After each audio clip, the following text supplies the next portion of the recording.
Ciao, everybody. Welcome back to the Tutto Calcio podcast, everybody. Welcome back after the crazy weekend that we had of Serie A, man. And it's Monday. We're going through every single game, everybody. So make sure to, of course, to smash the like button, subscribe to the channel if you are new. Follow us on all socials, especially on Twitter and Instagram. Make sure to follow us as well as we reached over 100 followers, man, on both Yay. Instagram and Twitter, bro. You know, what a crazy feeling this is for the pod and an achievement, man, and also having big guests as well come on already for the special edition. Next week is going to be even crazier, man, and the weeks go on. It's going to be crazy, especially with the people that we bring on. But yeah, no, big up to everybody in the chat that's tuning in. I see already comments already here from Kirby says, I'm here to listen to Julian takes and then some Dom slander, you know. We got yours says, ciao ragazzi, bro. He says, does a dog. It says, here to complain if it doesn't start on the dot play in place. Yeah, typical, bro. Yeah, man. And also, of course, classic Tony, bro. You know, classic Tony, man. Oh, yeah. Let's see. Let's see if he's gonna be on time. Let's see if he's gonna be on time on Thursday. Let's see if he's gonna be on time. Man. Yeah, Tony, I'm gonna, bro. If you're not on time, I'll slander you as soon as you get into the green room, bro. I'm telling you, man. But yeah, also, of course, I'm your host, Gio, along with my co-host. You got Dom here representing Napoli. You got Francesco representing Milan as well. You got Nadine representing Juve as well as me. And also Dan is supporting Napoli, man. So that's our panel for tonight. And yeah, guys, let's get into it, man. We are going to discuss Milan. We're going to discuss Milan. And of course, now the transfer window is officially closed as well. So we're going to discuss about the Mercato as well. So, Francesco, since you are the Milan fan, what are your thoughts about Milan in terms of the win against Lecce and also the roundup with your transfer market? Well, I mean, the game against Lecce, that's what I was expecting. It was going to be a tough game because every time Lecce plays at home, no matter what big team that it is they play, they always give them a run for their money. It was a little disappointing to see the first goal get disallowed, but, I don't make the rules. It is what it is. And throughout the first half, there was a lot of sluggish movement from Milan, especially from Estupinian, giving the ball away too many times, getting bodied off the ball. And the the good old classic name is Stupido. And just, the midfield not, really controlling the game as I would expect. The second half, they played a lot better. Modric got more involved in the game. Loftus-Cheek improved his game a little bit. Santi scored a goal. Unfortunately, it was offside. But eventually the goal was coming. I felt that the goal was going to come, and it finally did when Loftus-Cheek headed it in the back of the net with a beautiful assist from Modric on the free kick. And the second goal, it was a little bit of luck, with the Lecce player giving the ball away a little bit. But, in those chances, you got to take them. And that's exactly what Pulisic did to make it 2-0. I'm not stoked about the win. It is a job well done on Milan's part to get 3 important points because that is a game that they have to win if they want to try to get up and running for the season. Yeah. And I mean, we'll see what happens after international break. There was a lot of moves that they made on deadline day today. They brought in Rabiot. They brought in I don't know this other defender's name. They said that they were going to bring in an experienced defender. I thought it would be a Kanji, but they brought in this 19-year-old from Wolfsburg. So we'll see what he does. And they offloaded Chukwueze, Yunus Musa, and a few other players. So with all these signings, especially, and also with the win against Lecce, are you going to change your prediction? Or are you staying, with that Milan's getting relegated? You know what I mean? Like last time. I remember he said they've got 20% to win the Scudetto. So watch it, Francesco. Watch it, bro. I'm gonna watch it. I'm gonna give it a few more games before I watch it. Oh well. A few more games. A few more games. So he's before gonna it was one match until November for your final decision, and now it's a few more games. How many more games is a few more? Until I see that the team is until it's like 36 match day. I wouldn't say that far, but okay. Until you feel comfy, right, sweetheart? Until you get May. feeling, Basically. that's when you make a man. prediction. Okay. Oh, All right. wow. I called it. I told you guys this is what was gonna happen with him. I told you he's gonna wait. He's gonna wait till April. You'll wait till April, make his prediction. Yeah. Up for. Makes Seriously, sense. man. Makes sense. He's gonna wait last minute, bro. I swear, man. Come on, Francesco. Maybe he's waiting to see what happens in January in the transfer market then. No, he's gonna wait until what happens against Napoli. I 100% guarantee it, bro. Yeah. This guy's hope gonna not. bro. He's gonna Well, come I in mean, like that is I the game cannot that wait to see I that. am nervous for. So that is the game I'm nervous for. Oh. Oh, Yeah, okay. it's a big Oh. game, you know. Yeah. Hey, by the way, Hoyan is coming in a little bit later. For those that are mentioned his name, he's Yeah. gonna be coming like 20 minutes. 20 minutes late. Yeah. Mhm. Yeah, so big up to everybody as well. Make sure to also do that as well, man. For the, make sure to like and subscribe, guys. You already know, and follow us on all socials. And you said, Francesco, that you're nervous about the Napoli Milan game. You're not the one that made that bet he's with not making Antonio. it. No, Oh, he's that's not. right. Oh, yeah. Wait. Gio, do you want to remind the chat exactly what happened last live? Yeah, no, Between definitely. Dom and Antonio? So everybody, we had a special guest, and it was Antonio Cinco Palmi from IFTV. Everybody who was on here, we made the moves. Man. You know what I'm saying? We made the moves. We go on the big one. You know what I'm saying? Tutto Calcio making moves. Yeah. Listen to me. He always says. He always says that.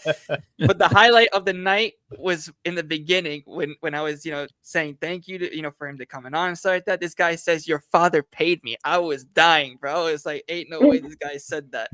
But yeah, man, no, it was a great pleasure to have Antonio on, and he's gonna come on. So Dom and Antonio, they made a nice bet for when the Napoli and Milan game comes, man.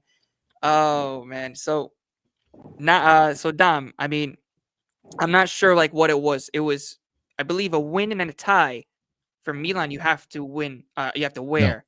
No. Right? No. It's A a win or tie. It's a win. Whoever loses has to Yeah. come on the show and wear the other team's jersey. If it's a tie, Tie. nothing Nobody. happens. Yeah. Okay. No, that's what I thought. That's why I said. Yeah. No, You know, typical Juventus Yeah. fan doesn't know the rules and tries to make up his own along the way. Nah. Yeah, don't even try to play that game with me. Don't start with me, bro. All right, bro. All right, Hoyland, you got Francesco nice Francesco knew the rules. Francesco knew the rules. How could you not have known the Yeah. rules? You were in the same room at the same time.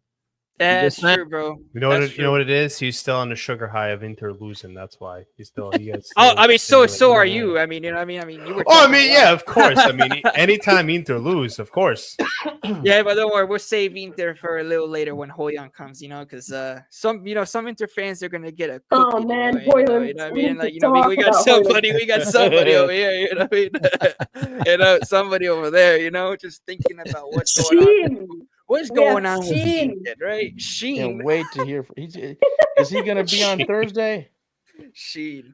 Oh, yeah, I mean, who knows, man? Who knows? But yeah, have the bro. courage, man. I can't wait to hear him. Come on. Oh my God. Well, to be honest, Anto said first if Milan don't lose. Well, and then we agreed upon that if it was a tie, that was it. Nothing was gonna happen.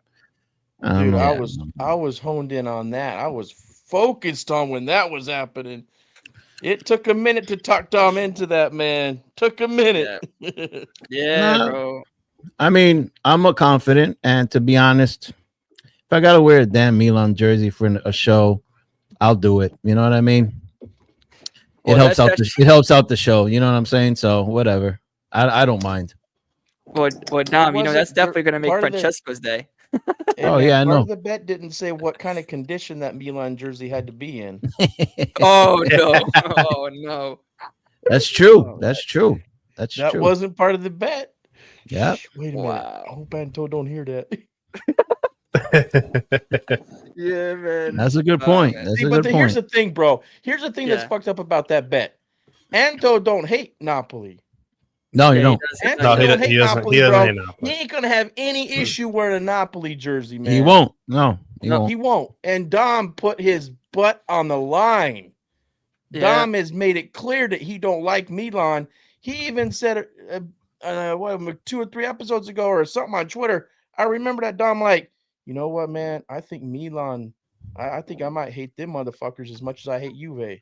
It's true. I heard that I remember shit. that, yeah. That was on Twitter on a show or something. I can't remember that, man. But Oh my I was like, God. Yeah, oh, it was on one of the episodes, bro. That was so funny. It's bro, true. putting up- It's true. It's true. And But it's okay. Antonio dragged you into a bet. It's okay. And look, Oh, I look, know. if Francesca No one saw dragged him, me. I decided to do it, so I'm okay with it. I'm a man. I'm a man. I believe in my team. I got my team winning the Scudetto, making top 4, unlike someone else in this room. So Oh, okay. all right, sweetheart. Wow. hey, Okay. but don't worry, Dom. They got Rabiot to save them. Yeah, They got Rabiot, right? Right, Yep. Francesco. Yeah, What are your thoughts about Rabiot, bro? You know what I mean, He bro? can be You the got MVP, isn't he? Listen, yeah, man. I'm not super stoked about the move, but if I had to choose between Musa or Rabiot, as crazy as it sounds, I'm picking Rabiot any day of the week Yeah, bro. because I know he will at least do a lot more than Musa. I know that for a fact. yeah, So yeah. Now Musa's going to Atalanta now. yeah. Yeah, man. So, I mean, yeah, with Milan, I think they had a decent window. The thing is with their back line, right? I mean, I'm not sure who's that last center back that you guys signed. Forgot his So No, no. he was Name, right? from Wolfsburg. I'm trying to find his name. Yeah, right Milan. They said that you guys are gonna get a big center back or whatever. Yeah, well-known center back. What up? They said they're going to get an experienced center back, but knowing this management, I know they're not going to go for that. His name is David Odoju. Is his name? Oh, Adobe. 19 years old from Wolfsburg is his name. So we'll see. Maybe he'll do good. Maybe not. Who knows? Maybe he'll blow up like Malik Chiao. I mean, no one knew who Chiao was until years ago, and he came from the same league. Yeah. Well, I mean, listen, you do got the mom too, Veronic. Oh yeah, Veronique. yeah. I can't wait for the things that she's going to be saying throughout the season. I can't wait for that, bro. and I can't wait for Rabiot to get into another fight with someone else in the locker room. I can't wait for that too. That's all. You know what's crazy? You know what's crazy? That player that he got into a fight with before leaving Marseille went to Bologna, and guess who Milan have to play next? Wow. They got to play Bologna. Bologna So next. he's going to be playing. Oh man, Milan playing Bologna. Where? San Siro or away? I think San Siro. Yeah. Oh. So those two are going to be seeing each other on the field. Wow, man. Yo, Orsolini again, bro. Against Como, bro. That was crazy. That goal. And the celebration that he did for the national team too. Yeah, man. I mean, scores big goals, man. I mean, speaking of the national team, how do you guys think the national team is going to do this upcoming international break? Do you think they're going to? It's a 50-50 in my opinion. Yeah. Because you don't know what you're going to get out of the Gattuso, bro. You know what I mean? I mean, it's not even that. I have my fingers crossed. I really pray that they make the World Cup. I just can't see them missing another World Cup. Yeah. Milan better hope Modric stays fit. Otherwise, they are in big trouble. Well, if Allegri keeps playing Modric for 95 minutes, I don't think he's going to be staying fit. I realized that he hasn't even started Ricci yet. Yeah, I don't understand. That's a problem. That is a massive problem, and it's a problem for not just Milan, but it's also a problem for the national team. I know he's not a star midfielder for the Italian national team. Usually it's Barella and Tonali, but he is on that starting 11. Yeah. So. You don't get 6 points against, yeah, man, exactly, bro. Nah, we need to get the 3 points. How comfortable does he feel about getting those 6 points? I wonder. Yeah, I don't know, man. That's why I've been saying it's a 50-50 for the national team. But yeah, no, I mean, listen, with Milan, going back on the Milan topic, bro. I mean, Francesco, with that back line, especially now against Bologna coming up, right? Orsolini on fire, right? But I mean, do you feel confident? Do you feel confident or? It's 50-50 with that back line. Some games they play good, and then there's some games where I'm just sitting in front of the TV and I'm just like, what the hell are these guys doing? Like in the game against Lecce in the first half, I was just like, what the hell are these guys doing? Pavlovic played okay, and Gabbia was playing okay. It was just a Estupinian. I'm feeling like at the moment he's the weakest link on the team right now. He's not really. He can't shield the ball. He can't shield the ball away from the player. He can't make a simple pass. I don't know if it's nerves that's getting to him or if it's. Yeah. I just don't know what it is. I understand that. We got to give him time. It's only his second game, and he is filling some big shoes with the player that was there before him. But so far, he's been proven the weakest link on the team right now. So, judging by that, so he's going to become another Emerson Royale? I hope not. I really hope not. I'm going to give him a few more games to try to revive himself a little bit, but I really hope he doesn't evolve into another Emerson Royale. Yeah. Dom, do you have Milan out of the top 4 still?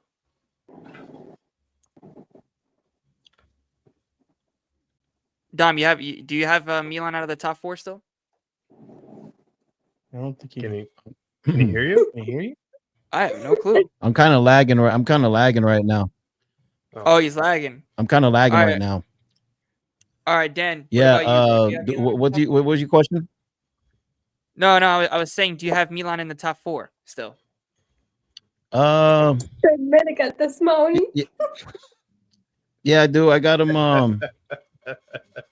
I would say top 4. Yeah. Am I lagging bad? I mean, No. you seem fine. You are might just lagging, be a but not delay. bad. Like you were a bit slow at the beginning when he asked the question, but no, I guess it's okay. Good now? I mean, Yes. the voice in the video is good. You might just be behind a little bit. Well, I think I'm good now. Oh, Yeah, you're good now. It's okay to me. Like you're not lagging. If it happens again, I'll restart and come back in. Yeah. Dan, what about you, bro?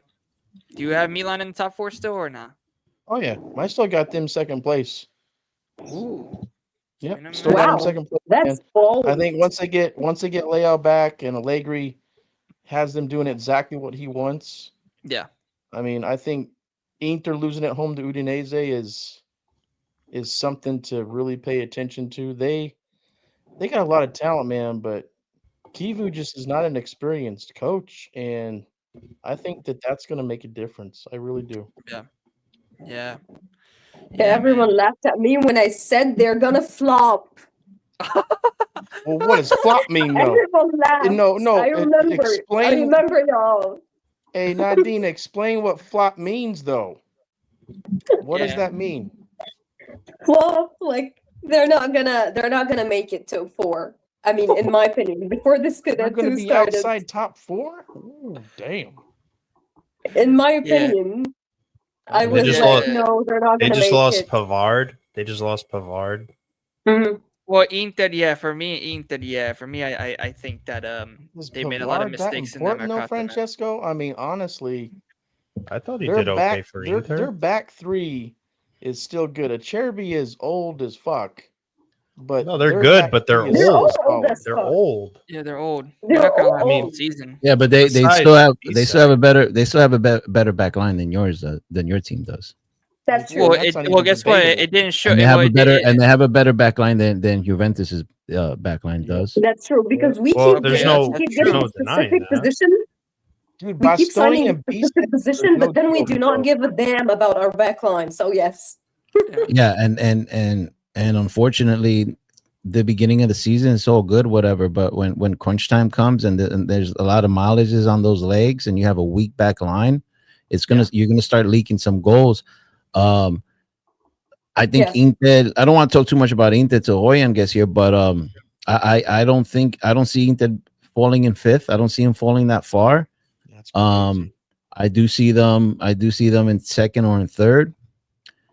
And yeah, that's what I got because the talent's there. Yeah. Kivu just has to manage it.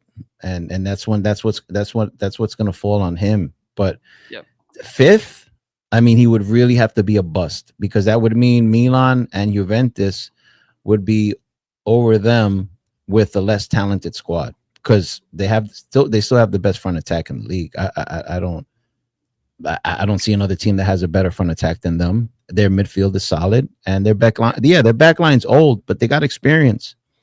They got a lot of experience and that team has a lot of chemistry. So That makes sense. is their back line really old? Bisek and Bastoni are not old. Well, they're not old, but the rest of the guys are. Acerbi is like pushing Right. 40. DeVries in his DeVries, mid 30s. Right? DeVries a backup, bro. DeVries not going to be the normal guy. I mean, he's still a good defender. Yeah, but when you're competing in 3 competitions, he's gonna start a couple of matches. Yeah, he so will. Yeah. So that's the I'm thing. just saying. I'm just saying, like, I think it's a little bit overrated saying that their age is going to make a world of difference for their backline. Their backline, I watched that game, man. Bastoni and Bisek, those dudes are no joke, man. Bisek actually, and Acerbi can still hold his own. Bisek's old, but he can still hold his own. Bisek actually Bisek actually caused that one goal just on Sunday. Bisek is known to fall asleep. So yeah, you're right about that. He does do that. Yeah. Yeah, he allows too much separation between him and the striker, whoever the hell has the ball in front of him. Yep. And he could get better though. I mean, yeah, but he's a little bit of a liability on that back line, in my opinion. I don't know, man. I just think he needs a little bit more experience. His talent can't be denied. Yeah, the thing is that Kivu playing a high back line and the defenders don't have the speed to catch up. Yeah. That's a good point. That's a very good point. We saw it with Torino. Yep. Torino, they were able to do that because they didn't really provide any threat on the attack. But as you could see, another team that's stronger gave them issues. You know what I'm saying?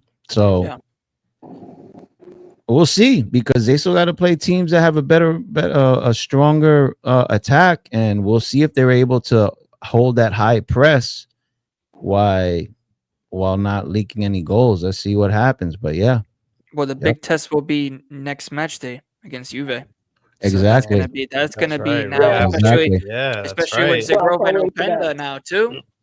That's gonna be a big test. Exactly. You think Zagrova's gonna play that quick? You gonna get in there right away? I don't think so. I think he might start on the bench, but because I think that's what Twitter's gonna do. Is it in Torino or Milan? Gio, I have a question for you. Go ahead, Francesco. I don't know why you said it like that. But here anyway, we go. Go ahead. Here we go. The way you smile. Here we go. What is your thoughts? What is your thoughts on Vlahovic now? Listen, Vlahovic is scoring goals. He scored a deciding goal against Genoa, which we needed that win. I really think that we needed that win since we are playing Inter. But 2 goals in only 2 games really right now doesn't convince me enough yet. He has more goals. I think it's a good start. I feel like it's a good start. Well, it's a good start. I agree. Done, in terms of me forgiving him because Francesco. I mean, listen. When he came on the field, he was making a difference immediately. Yeah. I agree. Yeah, he's getting the job done, in my opinion, at least. He has more goals. He has more goals than Jonathan David. That's true, but look, I mean, he's played with the team longer though. I have a feeling. Hold on. Give me a sec. They played the same amount of games this season, and he's the backup. He's the backup. No, so Jonathan David should have more goals. I wouldn't say that. No, but in terms of years with the club, look at the difference between how Vlahovic and look at the players around him. Well, I get that. I get that. But Vlahovic has more goals than Jonathan David, and he has less minutes on the field than Jonathan David. Okay. Do you think he starts against Inter? But is that okay? So Dom, listen. Do I think he's going to start? I think no. I don't think he's actually going to start. I think Tudor is going to play him and let him become an impact sub. I really think so. Yeah, I think that too. And I think that's a good idea to really regain his confidence back. And listen, if he does score against Inter, that's another good step. Because then he's showing up in the big games. Francesco, right? Could you imagine that this becomes a routine, that Jonathan David starts the games, right? Doesn't do that good, isn't much of an impact, and Vlahovic comes in and saves their butt numerous times. Could you imagine if that becomes a thing? I would. They're Canadian that they signed, Vlahovic, get the hell out of my club. We don't need you no more. And then Vlahovic comes up saving these guys' butts. Yeah. And then all of a So, sudden, you're going Joe, to see a when- lot like of I said, does- but the Juventini. thing You're going is- to but see the a thing lot is- of We just Juventini on want the Twitter job being done. like, We don't care. "Oh, Yeah, but Dusan, calm I'm so down. sorry. I didn't mean what I said. I'm so But sorry." listen. This is not the first time that Vlahovic has started good in the beginning of the season. This is not That's new. right. This has been always the case. Yes. This is only match day 2. Match day 3, Right. like I said, the big test will be. He looks like Vlahovic. I'm So- looking at him. He looks like he has that dog in him. He looks like he has Yeah. that confidence Well, in him. motivated. He Well, he looks looks like he like- has that hunger in his eyes. He looks Well- like he's now like, oh yeah, you guys want me out. I got a year with you guys left. You got Jonathan David. Cool. Now I'm gonna shut you all up for the rest of this season, and I'm gonna start hitting. I'm gonna start banging Right. goals, and then I'm getting out of your club. He could be Right. on that Right. mentality, He's Okay. basically telling him, like, "I'm going to show you that I am better than him." Well, and then he's listen, gonna Okay. leave, and then he's gonna peace out. So, No, Joe, we'll how see. long We does have- it take? How long does it take until, if Valovich keeps doing this, how long does it take before people are going to start protesting in Torino about who's starting? at least half a season. That's what I think. You're saying Half the a whole season? Juventus. You're saying you're the whole Juventus fan base. I'm saying you and the Juventus fan base in general. I mean, for me, if he keeps on doing what he's doing, possibly half the season, maybe. Oh, I'm just looking at this chat right now, bro. I know. Vlahovic could F all, Dustin could F off. David's a different Yeah. stratosphere compared to Vlahovic. But the thing Oh is, yeah, man, Oh Here's the man. No, thing, but- if he comes on the pitch for some reason, I if know he we do comes not on and the hate second half him as a substitute person. We just want Oh, him to bro, get the but job bro, done. And if bro, he he does, that's scores is- great. 2 goals against Inter and wins Juve the game when coming off the bench. That's I'm great. just saying. I'm That's just saying, great. if he does that, I can't wait to see what the Juventus fans got to say, bro. But the thing is, man, I'm telling you right now, he is supposed to be doing this, bro. Yes. He's supposed to be doing One this. thousand. I agree with you. Exactly. 1000%. He He's, should this, be. he's the highest 1000%. player, like highest paid player in the league. Yes. I agree. He's supposed This to is be what he winning should goals. be This is why we doing. bought him. This is why we bought This him. is what he should be doing in the first place. Yeah, no, that's what I'm saying. That match is in Torino. Yeah, that is. Yeah, Oh my Oh, God! Just and imagine. it's Just man. imagine him coming in and so him I score wouldn't be one goal is one surprised. thing, but it would not be out of this world for him to score like 2 goals in the second half. That's what it's going to take for the protest. The Juventini will be freaking out. Oh my God! I can't believe we wanted to get rid of him. We got to keep him. Well, And for he's me, going to be like, listen, "Fuck you, man! I'm out of here Nah. anyway." nah, Oh, for you don't me, think so? You Nah, think well, for Vlahovic is me- actually going to fall back in love, like No. if he ever was in love with Now the he's Juventini? leaving anyway. no, like I said, for me, even if he scores and wins us a game against Inter, I'm not changing my stance at the moment. I told you that. Well, I'm Okay. not saying you. All right. I'm Yeah, saying no, the are Juventini. there? Well, obviously, some Juventini, they, like I said, they're like No, the biggest most of the flip-flop from there. Juventini. Most of Yeah, the no, I'm saying Juventini most of going to be like, Juventini. "Oh my God, this David, who the fuck is he, man? This is a stupid signing.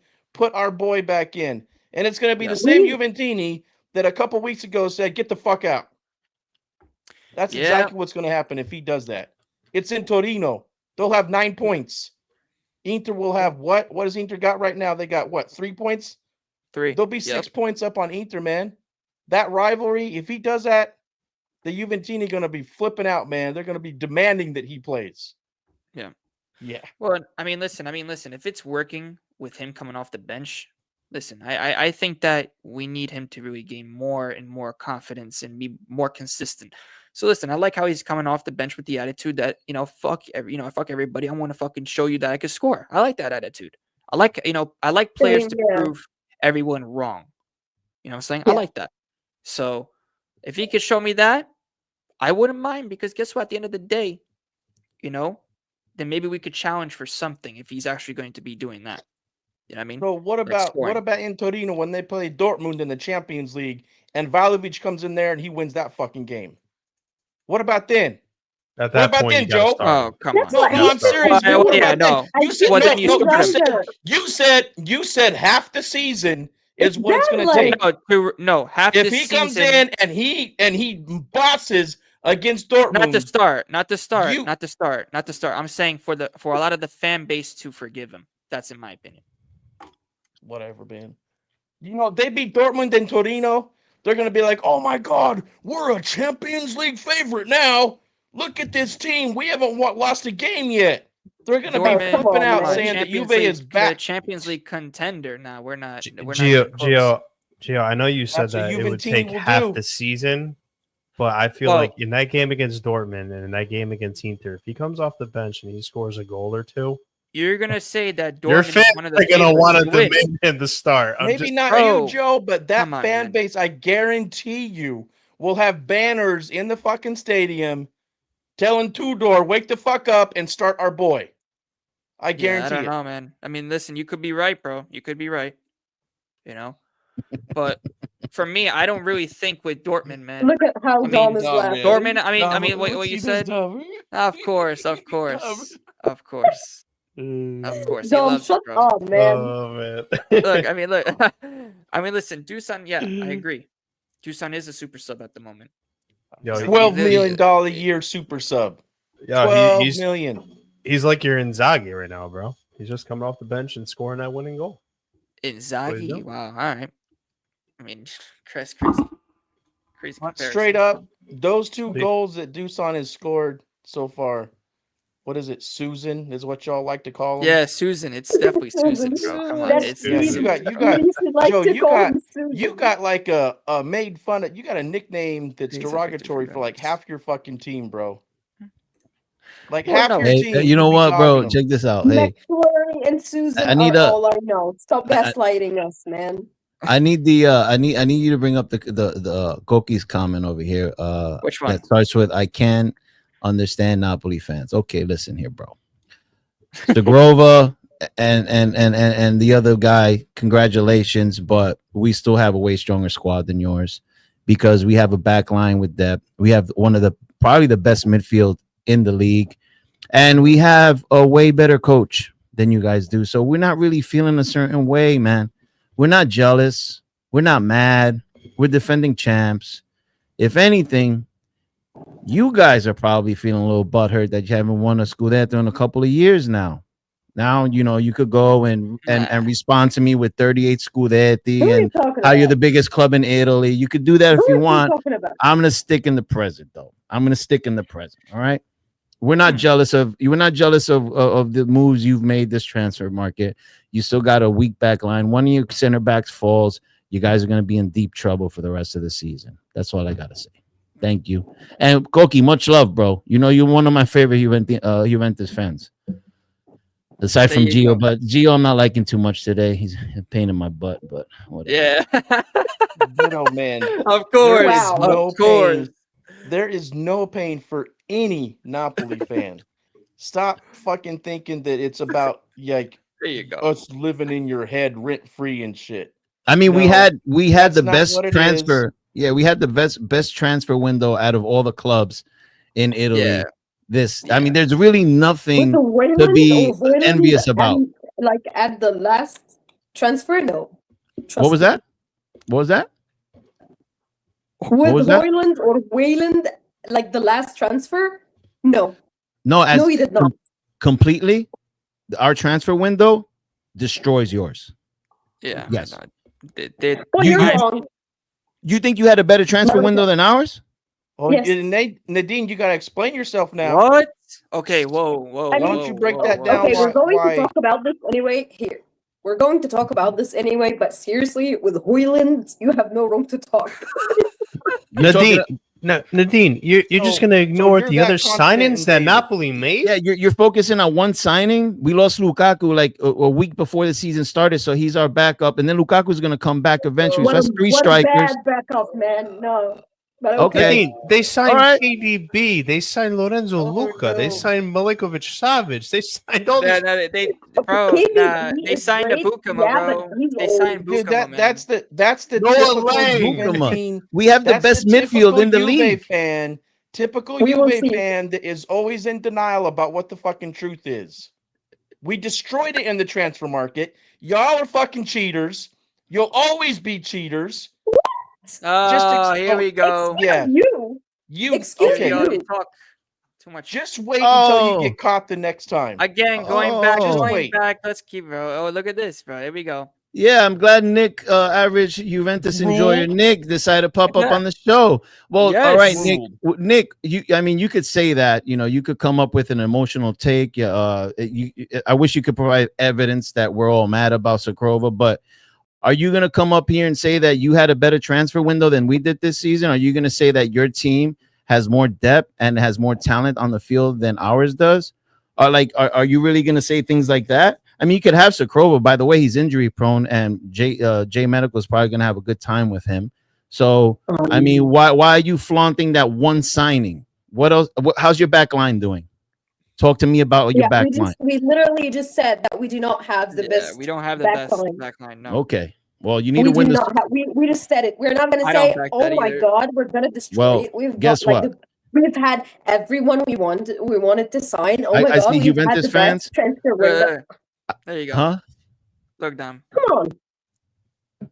Well, I mean, you guys keep talking. I mean, it was a Juventus fan that just brought it up right now, saying that we're butthurt about Sakrova. And then I got another Juventine on here saying that your transfer market was better than ours. And, so it seems like you guys are caring. It seems like you guys are caring. We're not caring that much. Was better than yours, but with Hoyland as the last transfer, seriously, this is it's a flop. Nadine, listen, no. Nadine, listen. Yeah, but It wasn't like we were going to sign Hoyland if Lukaku didn't get hurt. Yeah, but if you really look at the situation and who was available and the fact that Conte wants him, you can't say that was a bad signing. You can't say that with an honest face. You can't. Nah. That was an emergency. That was an emergency. I mean, as a person that watches Premier League religiously, trust me, he's. Well, first of all, he's coming from Man United, and all those bums over there play like bums because that club is in disarray. I'm thinking that a coach like Conte, give me 15 goals. You give me 15, 16 goals, hey, it can happen. Why not? Nadine, let me ask you a serious question then. You say you watch Premier League. You say you watch. Let me ask a serious question now. You say that you watch Premier League, and that's why you're saying it's a terrible sign because Hoyland is trash, right? Hi. Pretty much. So I want to ask a serious question. Go back to when McTominay was with Man U, and give me your opinion. Give me your opinion about McTominay when he played at Man U, and tell me if it's about the same as your opinion with Hoyland. I know. I said it before in a pod episode, and I said that Man United is always the problem, but sometimes you can see if that player has potential or not. Seriously. Okay, so Nadine, if Hoyland does good this season, Nadine, clip what she just said on this episode today, Gio, because Nadine, now I'm coming for you. Now I'm going to come for you. I'm going to remember this. I'm remembering this. Nadine, I understand where you're coming from with the whole thing with Hoyland being bad at United, but you can't say that Napoli had a bad window because of that one sign. I mean, I didn't say they have a bad window. I just said maybe they're not really. You said Juve's was better. You just said Juve's was better. You said Juve's window was better than Napoli. Guys, why you need to calm down. Hey, you know what happened, Nadine? Nadine, you know what happened? I know what happened, Nadine. I know what happened with you. You got like 8 different teams, and you kind of got confused. You thought we were comparing Napoli's to Liverpool's. Liverpool's that spent $530 million. I think you got it confused for a minute. Another one, but it crumbled last minute, man. So sad.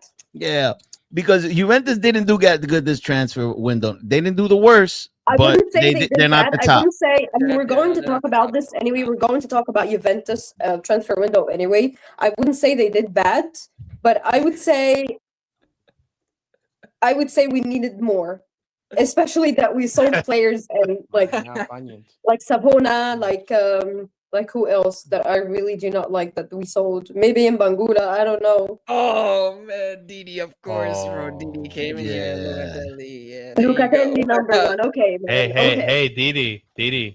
Antonio had something. We're going to talk about Locatelli. That's and he agreed on my take. Didi also swears that Locatelli is a creative midfielder, so I'm going to just leave it at that.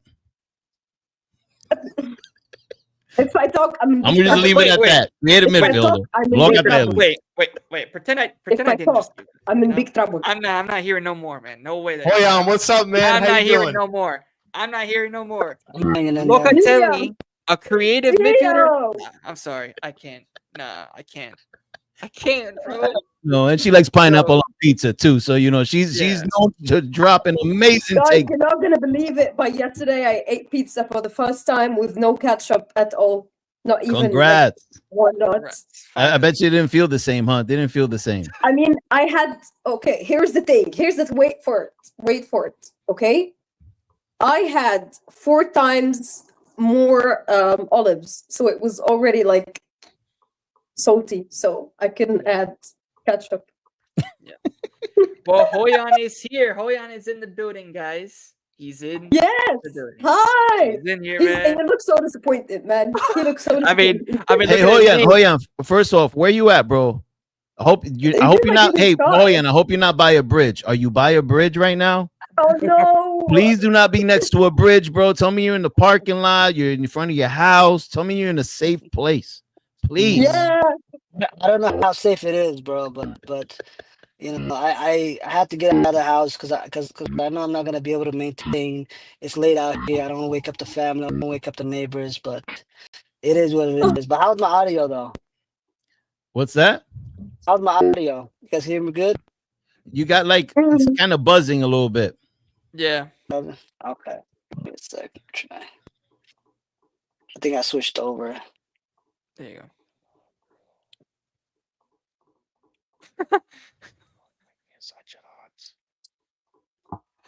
Inter got a good CV. Yeah, Kanji's alright. He's decent. He's decent, in my opinion. He was conceding a lot in City, by the way. Cookie. Hey, by the way, while Hoyan gets his audio set up, you guys have any questions?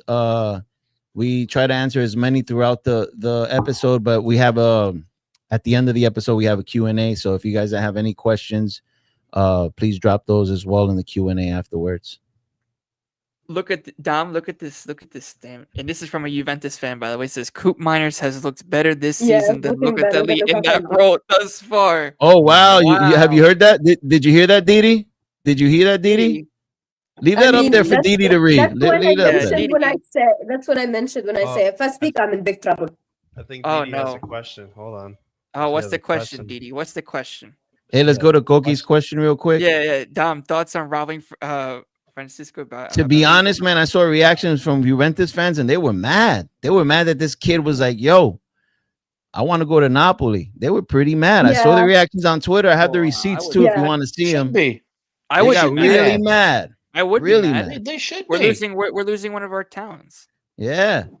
A guy that pushed out of there to go to Napoli. We have a lot more than him, but I get them. Great times. You get them? What do you mean you get them? You get that he wants to go to a club that has real ambition? He's a young talent. What? Why can't I talk without you commenting on what I say? Well, because Nadine, that's not how Nadine. Hold on, time out, Nadine. That's not how the show works. You make an opinion, and we come and we counter attack that opinion. That's how the show works. Okay. Yeah. We're not all. Okay, great. We on rant in his car. And, let's talk about Ethan. Let's talk about Ethan. Oh, this is gonna be fun. Let me get the popcorn. I need to get the popcorn. So Oyan, I have a question. So I saw a lovely tweet that you put out after the game. And I quote, I'm gonna start it already. Kivu out. Please explain yourself. Explain, Julian. Explain. After the second match. Listen, bro. It doesn't even start from the second match. Like this guy being hired, picked off the street, literally, to brought into this position. Anybody could know what was going to happen, And I have Inter fans telling me, give him a chance. Stop being pessimistic, bro. Kivu failing at Inter is like me going outside in the rain and expecting not to get wet. Like he's gonna fail, bro. He's simple. Man, I love hearing this talk. Please keep going. he's gonna fail. It's simple, bro. He's not ready, man. I'm gonna be honest. This is a DIA hire, bro. This was the they gave this job because his best friends with the club. Everybody's a legend. No, bro. I like this guy Kiva don't know what he's doing. The players don't respect him. You can tell the players are just running and goofing off and doing this thing. He's a substitute teacher. That's what he is. He's a substitute. You guys know when the sub came in, shit was not. That is crazy. Nobody That took is anything crazy. serious. You know what I mean? He's an assistant, bro. That's what he is. He's not a real coach. The man only coach. How do you coach only what a dozen games in the top flight, and then you get a move to Inter? To be honest, I don't even want to blame him because it's not his fault. You know what I mean? Listen, any of you guys go to LinkedIn, there's probably the position to hire a coach. You go to apply because apparently we're hiring everybody right now off the street. It don't matter if you coach or not. That's it, bro. Send us your CV, because it can't be worse than this guy, you know. And then you got the players also, like I said earlier, they're just out here running around. Nobody knows what they're doing. Lautaro trying to fight with the ref. Hakan trying to logo. The guy don't want to be there. You know what I mean? Everybody, Pavard wanted to get out of there as soon as possible. Simple as that. People's like, why are we selling Pavard? Bro, he wants to get out, and I don't blame him, bro. This is not a serious project. If you have a serious project, you Holy don't hire shit. random people off the Wow, street. this It's man's simple got a as that. lot to say. Hey, I man. love that. That display name is like 100% accurate. No, but I mean, it's straight up malpractice what's happening at this club with this This man is fraud Pepe crazy. Morata, bro. One eye looking one way, the other eye looking. The guy don't know what he's doing. Pirlo Zulio has more restaurant reservations than he just signed, bro.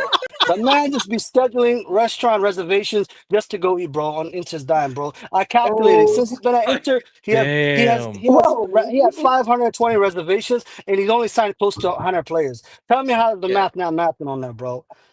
yeah. Like I mean, I mean, Ten Hag is available, Julian, bro. You know what I'm saying? oh He's God have definitely mercy. available. God have mercy. Do you see how quick they got rid of Ten Hag? Like we should have got rid of this guy. I don't even. To be honest, after the Juve game, and I know how it's gonna go. He's gonna lose. Don't get on the bus. Don't get on the ride. Just stay where you at. Stay in Turin. Go rent an Airbnb over there. Hang out there. 'Cause people's telling me, oh oh, my his god. philosophy. What damn philosophy does he have? He put four Oh, strikers up man. in there. He threw them back. This is Bro, entertainment, bro. you had a winning formation. Oh, You yeah. go and mess up the winning formation. It's simple as that. Yeah, Bro man. got the popcorn. Bro got the Oh, man. Keep popcorn coming, now. Julian. Yo, oh, you got the chips. Oh, I'm Got loving man. this, bro. Julian, get Yeah. going. No, you There's stopped nothing already. No, there's No, not. no, There's keep going. No, I'm hungry, man. Come on. nothing.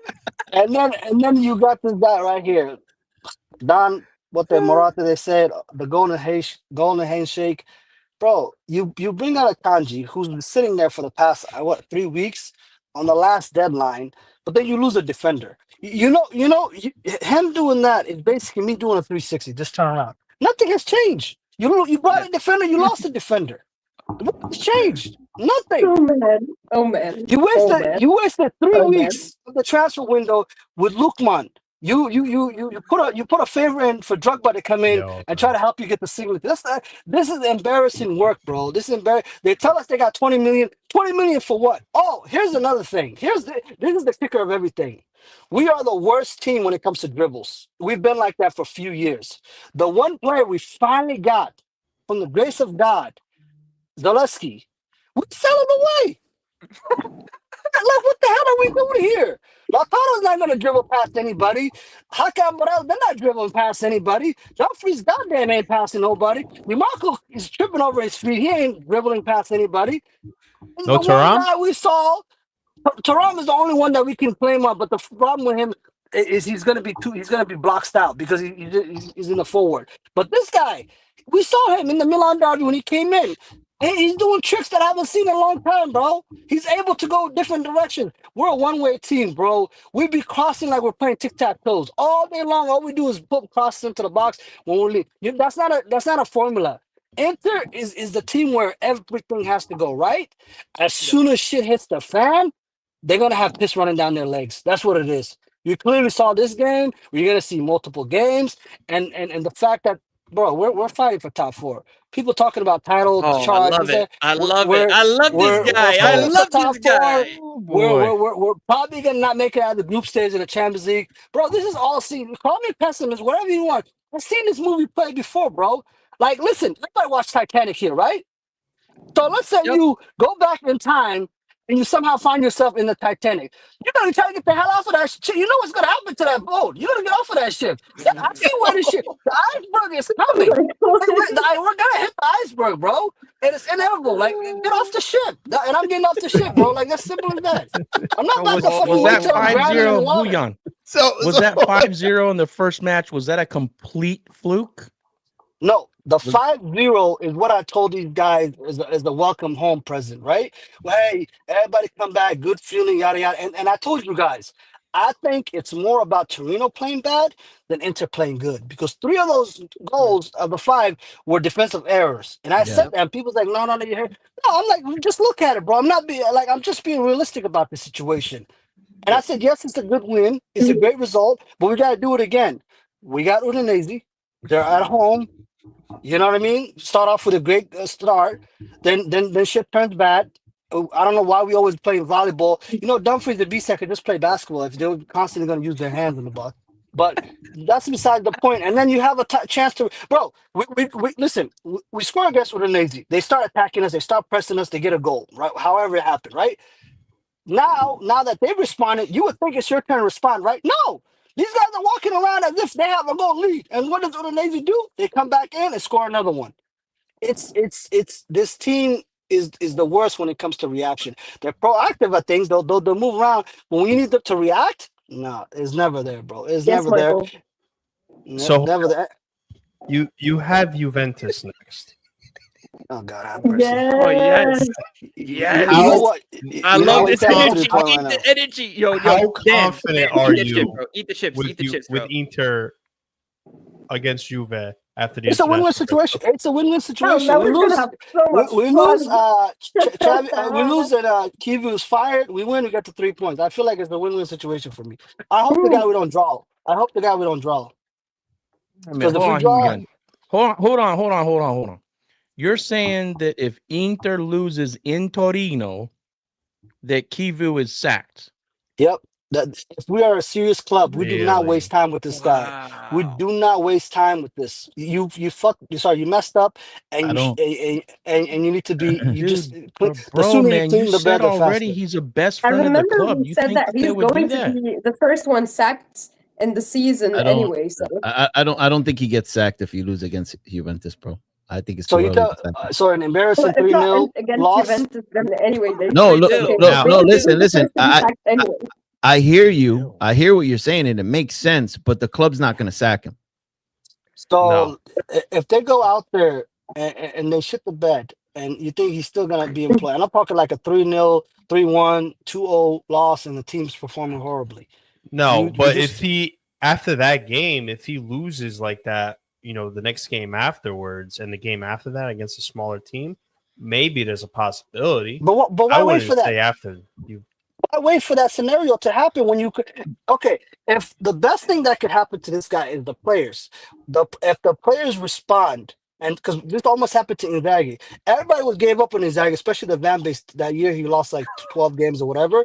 But the players never did. They always came out, they stepped up, they responded for him, they talk highly of him, and then they're able to turn the ship around. So now the players, when they go on the field against Juve and Turin, if they step up and they perform, it tells me that at least he has the loyalty of the players. But if they go out there and do the same circus game they had against Udi, Oh man, you know I'm what? dead. He might as well find a home there, bro, because he's not coming back, bro. He's not coming back. There's always Booyah, man. Mourinho. William, there's always Booyah, Mourinho now. let's pretend that they Hey, lose you got against. Conceição too. You could just Listen. get in. Listen, all Wow. those guys you're naming have a better CV than this, bro. You guys actually know how many games you coached? Let me ask you guys a question. Do you know how many games Christian Kivu coached last year? Like 16, right? Yeah, like a fair few. It wasn't too many. It wasn't too many. What's a few to you guys? Let me just make sure. What's a few? I He think coached like 15, 15, right? like 15 games, right? 12 games. He coached 12. 12 games for Parma. Yep, 12 games. But those 12 games that he coached was a huge impact to get him out of the relegation zone, right? But that's when everybody's motivated to step up. You know what I mean? At that moment, all these players have more on the line than anything. All I'm saying Well, is you can't just coach 12 games and then get promoted to Inter like that. Like, what are no, we no, no, doing no. here? Yeah, no, no. I totally agree with you. I totally agree with you. But I think the club looked at it as like he's an Inter legend. We liked his style of play. Those 12 games. We went for Fabregas. He said no. Looking around at the coaches available, none of us we don't see any of them like being a coach for the project we want moving forward. And they believed in him. They believed in Kivu. Because he did do a lot with the little that he had on that squad to pull him out of the relegation zone. So you would think, right? I guess the club is thinking, well, if we provide him with our squad, which has way more talent, then he could do way better and we could do good in the league. But they didn't support him in the transfer window because they didn't provide him the players that he needed to play the type of style that he wants to play. You have an aging back line. He likes to play a high press. You didn't get him a player like Lukman that he needs and he needed on that squad. So it was like management really threw him in there and didn't provide him the assets that he needed to bowl out this season, in my opinion. So I think it's basically more on management than it is on Kivu. And I know that you're not saying it's Kivu's fault, but the management really, they should have gotten Leone, and they should have went harder for Lukman. I mean, let's say if Atalanta did say 50 and Inter came up with the 47 and Atalanta's no, we want 50. Well, at least test them out. Go up to 50, see what they say. Maybe you could have landed if you could have been more aggressive. I don't know. We don't know that. But you stalled on him, and then you didn't get Leone. So you missed out on Leone, which was another huge miss for you guys. So there's a lot of misses on the management in the transfer window. And now Kivu is stuck with players that really don't work for his system, So I agree with you for a certain extent. I think the first part I disagree is the fact that you said that they had no option. No, the issue, and once again, it comes to management. That's why I'm anti this management. I've been since probably late 2022. They had a week notice. Inzaghi told these guys, or they knew that he was flirting with, I think it's Al Hilal, whatever team he went to, so that he was flirting with them, and the money was on the table. He was going to leave. That's a week before the Champions League. So that's probably before the Como match or after the Como match, right after, right? So at that moment, this lazy eye bum, Pepe, Allegri was still available. Allegri would have been significant being able to move on to another. Like he's been in the league for a long time. He won it multiple times. Most of the players that he needs are there. That would have been a suffice. No, they twiggled their fingers and and he wasn't even asked. He was like, "Yo, what's up with the rumors?" No, we're very optimistic that we're gonna get Inzaghi. It's bullshit. That Tuesday meeting after the Champions League was the exit meeting, and I try to tell everybody, I'm like, "Yo, this guy's leaving, bro. I'm sorry." He's been embarrassed. He got one of the most embarrassing seasons ever. Money is being like 25 mil a year. Why not go there, bro? And I told him, no. There's no way he's going to jeopardize his career, bro. You have to understand this day of age. It's about the money. It's about the dinero. It's about the pesos. It's about the euros, the yang. That's what it's all about. When money's being put in front of people, they're going to do other things, bro. And he's like, you know what? Why should I stress myself with a club that's not backing me? We have spent more money for Christian Kivu than we ever did for Simone Inzaghi. Simone Inzaghi has always been positive net trans. But he literally the first day he came, Hakimi, Lukaku out the door. Following season, Brozovic out the door. Literally, all that we have done is sell nothing but starters while he was here. yeah. And he's a free agent merchant as well. Free agent will give him that. But when it comes to these type of signings, you heard about it, the Bremers. You heard about it. Even they try to come for your boy. What was the name? The defender that you guys picked up from was it Bonjoro? Buongiorno, yeah. But yeah, and then Leone. The thing that pisses me off about Leone, they said they didn't want to go high on that money. They didn't want to touch 35, 40 for him. But then they turn around and go 45 million for a 28-year-old Lukman. And then they sit there twiddling their fingers for 3 weeks. 3 weeks. when you know you have a gap in there. And it's always this thing where if we have this X amount of play, they don't play by opportunity. They don't play by certain plays. It's all about fitting the holes in the team. Where if they see 4 defenders, they can have the worst defenders, but if they see 4 defenders, they won't buy anybody unless one of those defenders leaves, which is the most idiotic shit I've ever seen in my life, bro. It drives me crazy because they told me we don't need a defender. They told me we don't need a midfielder, and only we're gonna go after a striker. You feel the striker? Guess who they go after? Kone. And then Kone doesn't work. And then like, you know what? Now we can go get a defender. Where was the defender almost a month and a half ago? You just got one, bro. Man, screw this, man. These ownership is driving me up the wall, bro. And it's all self harm. And they keep thinking it's Oak Tree, is this and that, brother. Oak Tree put out a parameter. Them themselves are lying. They said they don't want to buy anything over 25, and they don't want to pay over 25. Right? I agree. How old is that Kanji? How old is he? 29, right? 29. He's almost 30. What are you? They are lying, bro. They say one thing and they do the other, bro. What is they never stand on what they're speaking about. They constantly lying to us. This is gonna be, bro. And I try to tell people this. I try to. You know what? A lot of their hope, all the hope they had in some of these fans. We're talking the most positive Inter fans are starting to see what's going on here. These guys ain't looking nothing but dog shit, bro. Sorry, my I'll be language. honest with you. I didn't know about that. Oh That man. thing that they put Oh out my about only God. 25 love it. is I what love they it, would bro. spend. Why would they even be thinking about Lukman and wasting their time if they're saying they're only going to spend 25? It's a mirage. It's a show. It was that I smelt it. Even now, you remember that day I was on that space and you were like, "Oh, what takes you here?" And I said, "Lukman is not coming because it's a mirage." It's like, hey, we tried. We did something. You see, we tried to go after Lukman. We put in the off. We put in a bid.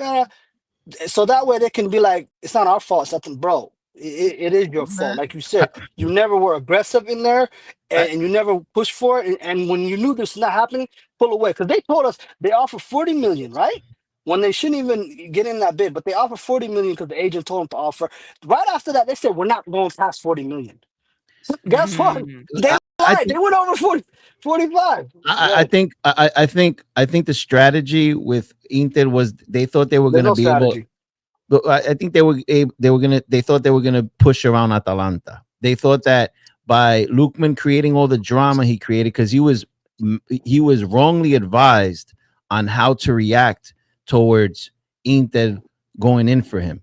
That whole show, I'm pretty sure I'm pretty sure Inter was kind of like, yo, push out, push for the transfer, push, Yeah. let them know that you don't want to stay here, and they eventually have to let you come over here. But at the same time, we're not willing to spend more than 47 million on you. Which I guess it was a good strategy. It didn't work, but where they felt where they dropped the ball, in my opinion, is they didn't concentrate on Leone first, because that's the most important position you needed to plug in. So instead of focusing on all that nonsense with Lukman, okay, let all that nonsense with Lukman happen, but at the same time, lock in Leone first, right? You get Leone on your squad, and then if Lukman happens, it happens. If it doesn't happen, then you go for someone else that fits that profile of Lukman. But what I don't understand is, how do you fall asleep on Leone, focus on Lukman, and then you come back and you didn't land either of them? That's where I'm like, wow. So if This we is forward Marotta one more, too. if we forward one more year, if we forward into summer of 2024, it was between Leone and some kid that we picked out of Argentina, third division, Palazzi, whatever his name is, bro. Dude look like a giraffe, bro. Anyways, so they decided, and he was 5 million. Leone was 5 million. They could have easily picked him up for 5 million, right?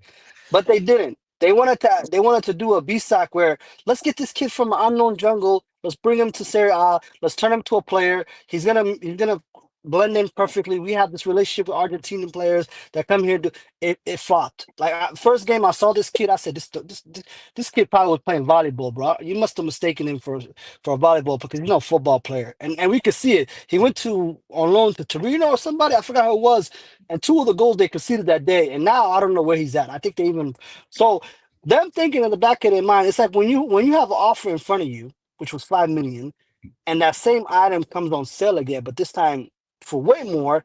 You in the back of your mind, you have a strength where I'm not gonna pay that much. This kid was 5 million. Why would I pay 35 when I could have paid? So that's what I think is part of the situation that happened because they didn't think 35 million on an 18-year-old would suffice or be significant. But like you said, he would have solved a major issue that we have. He's young. He's going to have a resale value. And like I said, once again, you can't tell me these are the rules that we're supposed to follow. And then mid-game, change up the rules. Because Oak Tree clearly said we want no players over 25 and we don't want to pay 25. That's why they went out and got the Brazilian Enrique. That's why they went out and got Boni. That's why they went out and got this Dumfries, whatever his name is, this guy from that can't even play either. I call him the Konobia 2.0. All these players, they fit their parameter to go there. But then somehow, some way, Lukman fits himself in there. They get the fan base riled up, blah, blah, blah. And like you said, they thought they could bully Atalanta. And I told people, Atalanta is the final boss of all these top Italians, especially because not only do these guys will make you pay extra money for them because they have all these players. Rasper had 9 goals and they sold him for 85 mil. They just got done selling Ortega for 70 million. They sold. We saw what they did with Koopminer to Juve and dragged it on to the last day, and Yep. Juve was basically exhausted by the time they picked up Koopminer. That Atalanta is not a club where you can push around. And they even told Lukman. I think if Lukman would have a little bit, and like I said, however you want to do it, you could do it.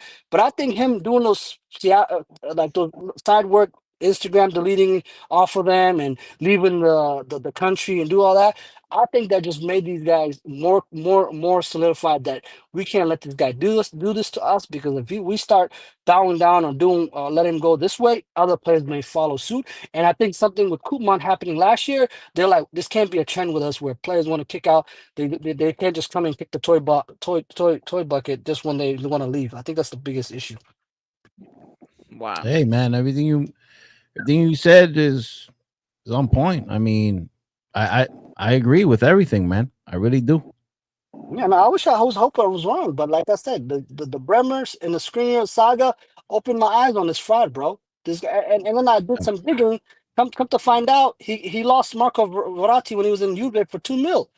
Literally, if you guys look at the history of this guy, he's narcissistic and he's egotistic, and he thinks that his status will get him where he wants to go. That's Yeah. the biggest issue with him, and you cannot think that way because every time he talks about it, he thinks he's better than everybody. Just because you got a couple of deals that went through before, just because he was able to, rob a couple of people, and that's the issue. And another thing is when you have targets, right? Players that you want to sign, you got to go at them early and you got to show them that you're serious about signing them. You know, you have to lock them in. You got to show them what your project is, and you have to go aggressive with them. And I think they didn't go aggressive with Leone, man. If they, I think they kind of like, I don't know what's going on with your management because, you know, they normally make good moves in the transfer window, man. And this time around and last season too, I get it. Last season was you guys were strapped on money, but now you had money to spend. I know you had to sell players, but you had around. Am I wrong? But did you have around $40 to $45 million to spend without selling a player? Yeah, and I think that's what caused the downfall because this is the first year outside before COVID that Inter has a surplus that they can go and invest. And Exactly. before it used to be where it's one in, one out, where it's, Yeah. at that moment you're moving at a slower pace. But the Leone situation is that one meme where the guy's holding on to his girl, and then he's looking back. So we're holding on to Leone. We couldn't get that done, but we had the money. But we saw Lukman. We turn around and boom, Yeah. Leone's out. That's literally what happened. No, exactly. That's what I think what happened because if you have 40 to 45 million to spend and you know you have an aging back line and you have a Leone right there, you got to go in for him. You have to go in for him even before the season ends. You have to start talking to the agent, start making the work, start doing the movement, start doing the work. And then when other clubs come to show interest, well, he's been talking to Inter for the last two months. The player's well informed that Inter wants him. And I think that you guys just weren't aggressive enough. And I don't know why. I still don't know why. I don't get it. I really don't get it. And I'm in the same boat as you, man. I'm in the same boat with you. Yeah. This has been the Pep formula for the longest. Every time, like they either show up late to parties or they take long. For the Bremer situation, you could have had that wrapped up. You already had a personal agreement with him back in February. Why not, once the window opened, get him signed, right? They told us they didn't have the money, but as soon as Juve came into the conversation, now you're getting the bidding war, which didn't make sense. The Yeah. Bonjoro didn't make sense, where you waited when this guy's already about to sign with Napoli to get in the conversation. You know Yeah. what I mean? Just stuff That's a like that, none perfect of it makes sense. that's a perfect Yeah. example with Bongiorno, because we were already deep in talks with Bongiorno, and then Inter comes in to Literally, try to sabotage, but we're already so deep into negotiations it's that over. Yeah. it was like the only way you guys would have gotten Bongiorno is if we would have walked away from the table, and we Wow. weren't going to do that. So I would love to be in the world of scouting and signing players. I would, because we don't see any of that, right? And I would love to see like the tactics when it comes to that, because KDB, for example, for God's sakes, we were talking to KDB back in like what was it, March then? Yeah, January, March. February, like March. We were already calling this man up, like, yo, Yeah. we're serious. Come over here. Like, it took months, and big clubs wanted him. They tried to get him too, but we had to contact him so ahead of time, and we were aggressive that we were able to land him. So it's not saying it won't. It's not a lock that you would land the player if you do that, but you have more of a chance to lock that Mhm. player in, because you got to show them interest. You got to, hey, look, this is the project. This is what we're gonna do. This is what we want. This is how you're gonna fit into our project. We're serious about you. So you guys didn't do that. Guys didn't do No, When that. do you think, hey Julian, when do you think Inzaghi was starting to make his decision to leave at the end of the season? When do you think he started really wanting to do that? uh, I think the ripple effect between Inter and the management happened around the week where they had to reschedule the Roma game. I think where I feel like that's where some situations came about, and then there was another point where there was a ref decision. I forgot what game it was, and Inzaghi went out there because he barely ever talks about the refs or nothing. Like, unlike Conte and other people who's constantly attacking the refs, and Jose. That was the one time where he went at the refs. He said some calls don't come our way. We always at the end of the short end of these calls. Nobody's defending that. And then where Morata's supposed to go out there and defend his coach, he basically says, no, there's nothing wrong with the officiating. Everything's good. Yeah. And I think it's because, like, if you got, like, you don't have to know Inzaghi, but we know Inzaghi is a person that keeps to himself. He's not a outspoken guy. He sits there, does his job, and he's like most. I used to say he's a yes man, because I'm like, some of the stuff that Inter used to do to this guy, and he used to just let it go.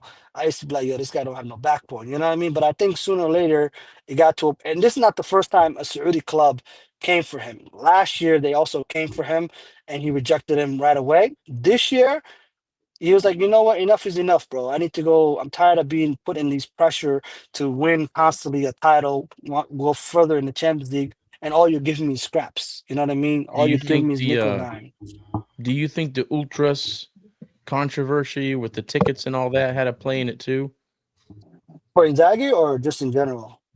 For Inzaghi wanting to leave because he wanted to get away from that situation. No. I think Inzaghi was just tired of being pushed around. I think Inzaghi was tired of Okay.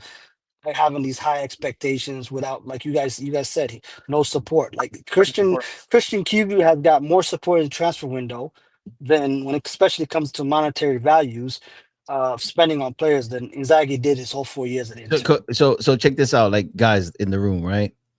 You're in Sagi, right? And you're going up against a strong Barcelona, a strong Bayern. You're going up to a PSG that dropped $70 million on a Gavara to reinforce, and you're back there. You're bringing your squad over there, and you got a Cherby that's like 50 years old.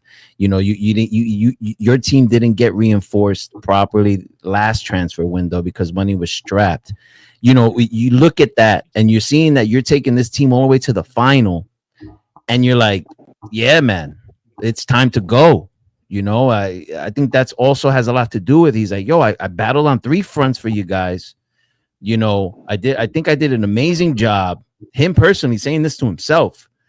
And I think that's what actually pushed him out the door. Is going back to transfers, going back to reinforcing the squad for him. I really think that had a lot to do with it. But then at the same time, Inzaghi, he didn't really rotate that much, right? Hoyan, like not playing No. Zelensky, in the No. beginning of the season. Like I think he could have maneuvered the squad better because he wasn't rotating that well.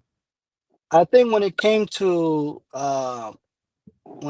like beginning of it, he was rotating, but then once he started getting injuries, it kind of pushed him to play the same players because we lost Turan for a good amount of time. We lost Hakan for a good amount of time. Yeah. Pavard, we lost him good amount of time. That's So true. once it came to that, and plus him also trying to keep the same people out there, and then at one moment, like all we were dealing with was Lautaro and was it Karnatovic? I think even Taremi was injured, and Correa was being put out there. You know what I mean? And the depth was challenged. But like you said though, this like since he's been here, the number one thing he's asked for is a defender with speed so he can play highline. They never got that for him. He asked for a player that can beat his man one-on-one. Finally, on the last day of the January transfer window, we end up getting Zaleski on loan from Roma. And that was clearly a guy that he wanted because he was an Inzaghi player because the first game he put him out was the derby against Milan, right? Where it ended 1-1. So that was the player he was looking for, and one reason also why Pavard wanted to leave is because Pavard was the Inzaghi player. Because Pavard wanted to play a defensive role where he could still attack. He didn't want to be a center back, and that was clearly his. And once he saw Inzaghi leave, he wanted out. Hakan wants out. Dumfries definitely wants out, or else he wouldn't put that ridiculous 25 mil clause on his contract. So that just shows you that, like, and I told you guys earlier. I said, a team that lost 5-0 in the Champions League, you would think they'd be like, hey, we have to do something. You look at that lineup, it's the same goddamn lineup. We haven't addressed any single issue. If you look at our defenders, Acerbi is almost 40. DeVry is 32, right? Damian is probably 35 as well, right? So, sorry, 38, Acerbi, 30, 32, and 35. That's our 3 defenders out of the 5 we have. So we already are gonna have to look for defenders next year. Yeah. So this Leone would have at least put you in a good position where you can at least go out. But now you're telling me you have to replace all 3 in 1 year? Yeah. This is all malpractice. Malpractice. Hey, does anybody else have questions for Hoyan of the panel? And if anyone has any questions for him in the chat, feel free to ask. I got one question. Talk about that thing with the ref a little bit more with Lautaro when he was flipping out on the ref at the towards the end of the game. That wasn't very smart, no? No, Lautaro's feeling the pressure. Lautaro's feeling the pressure of being a captain. He's feeling the pressure of things around him is crumbling. He signed away his football career to Inter because he just did an extension. I think he signed on to 2020, 2030 or 2029. So by that time, if he does get to that point, he's going to be close to mid-30s, early 30s, you know what I mean? So he's really under pressure for things to succeed. So is Barella, so is Bastoni, all these guys, but him at the most. And I think when things are not going right, you could see how Inter is doing by Lautaro's reaction. If you see Lautaro constantly going at the ref, and also like I said, it's past trauma, it's PTSD from last year where refs were doing everything, anything. We felt like to screw us over, So I think that's where the situation came from. I now he got booked. I'm surprised he was still on the field, like I said, because some of the stuff he was doing, getting in front of the ref's face, I could tell. Man, I thought he was gonna get red. Yeah. Oh, how far you think you're gonna get into the realistically, right? Not try to keep the emotions at bay. How far do you think you're gonna get into the Champions League this season? Right now, I would say we'd be lucky to get out of the group stage. That's how I feel like. Okay. Because we got Liverpool, who spent crazy amount of money. We got to play them. Arsenal, another team that spent crazy. You know what I mean? and then you have Atletico Madrid, who's very, very tricky team, and then I think we also got Dortmund. So Away, that's you got that's Dortmund away too, the or at way. the yellow Yeah, wall. Dortmund. Yep, Dortmund, Atalanta away. Dortmund and Atletico Madrid away, and then Liverpool, Arsenal at home. So, and then all those hard games are at the end of the league phase, as you want to say. So we basically got to make sure we walk away with at least close to between, I want to say, maybe 14 to 16 points just from the Yep. first games that we play to give us a good chance. Because some of those games, they're going to take us to the wire. And like I said, this team, the way they're going about things, and depends on if you got Kiva still there, it's not looking good. I'm just being. If we even get out of the group stage, probably round of 16 is probably my Damn, most man, optimistic. I was looking at your schedule right now, and when you Yeah. play Atletico Madrid, you have Milan right before that. Mm-hmm. And then when you guys play Liverpool, you have Como right before that. Mm-hmm. Yeah, man. And then you have Udinese right before Arsenal. And then you have it's it. Wow. You have a very difficult schedule at the end. Yeah. No, I think even for Christian Kivu, I think the best thing that can happen to this squad is to do a soft reset where get out of the Champions League, you know what I mean? Focus on one big competition, which could be the league, and then build the confidence, because the confidence of this team is at an all low, especially after what happened last year. It's an all-time low. And at least get something. Let's build right back up. Let's try to win the title, because the only way I can see we have a good way of winning the title is if that's the only thing we're focusing on, So do you? And Hey, Julian, man, do you think the players would be on board with just bumping the Champions League like that? Like they I would don't be think good that with that? I don't think I think their play on the field will speak for itself. So if they come out playing like they did against Udinese, They got Liverpool, Ajax. Arsenal, They got Ajax on the road, and that's the first game. yep, Yeah. that's going to be the trendsetter. That's going to be depending on how they play coming out. You draw to Ajax or you lose to Ajax, then that's just going to show. Like I said, mentally right now, you can see as fans how we are mentally. Think about the players. Think about what happened last year. Being so Listen, close to everything and looting and getting nothing. listen. It's match day 2.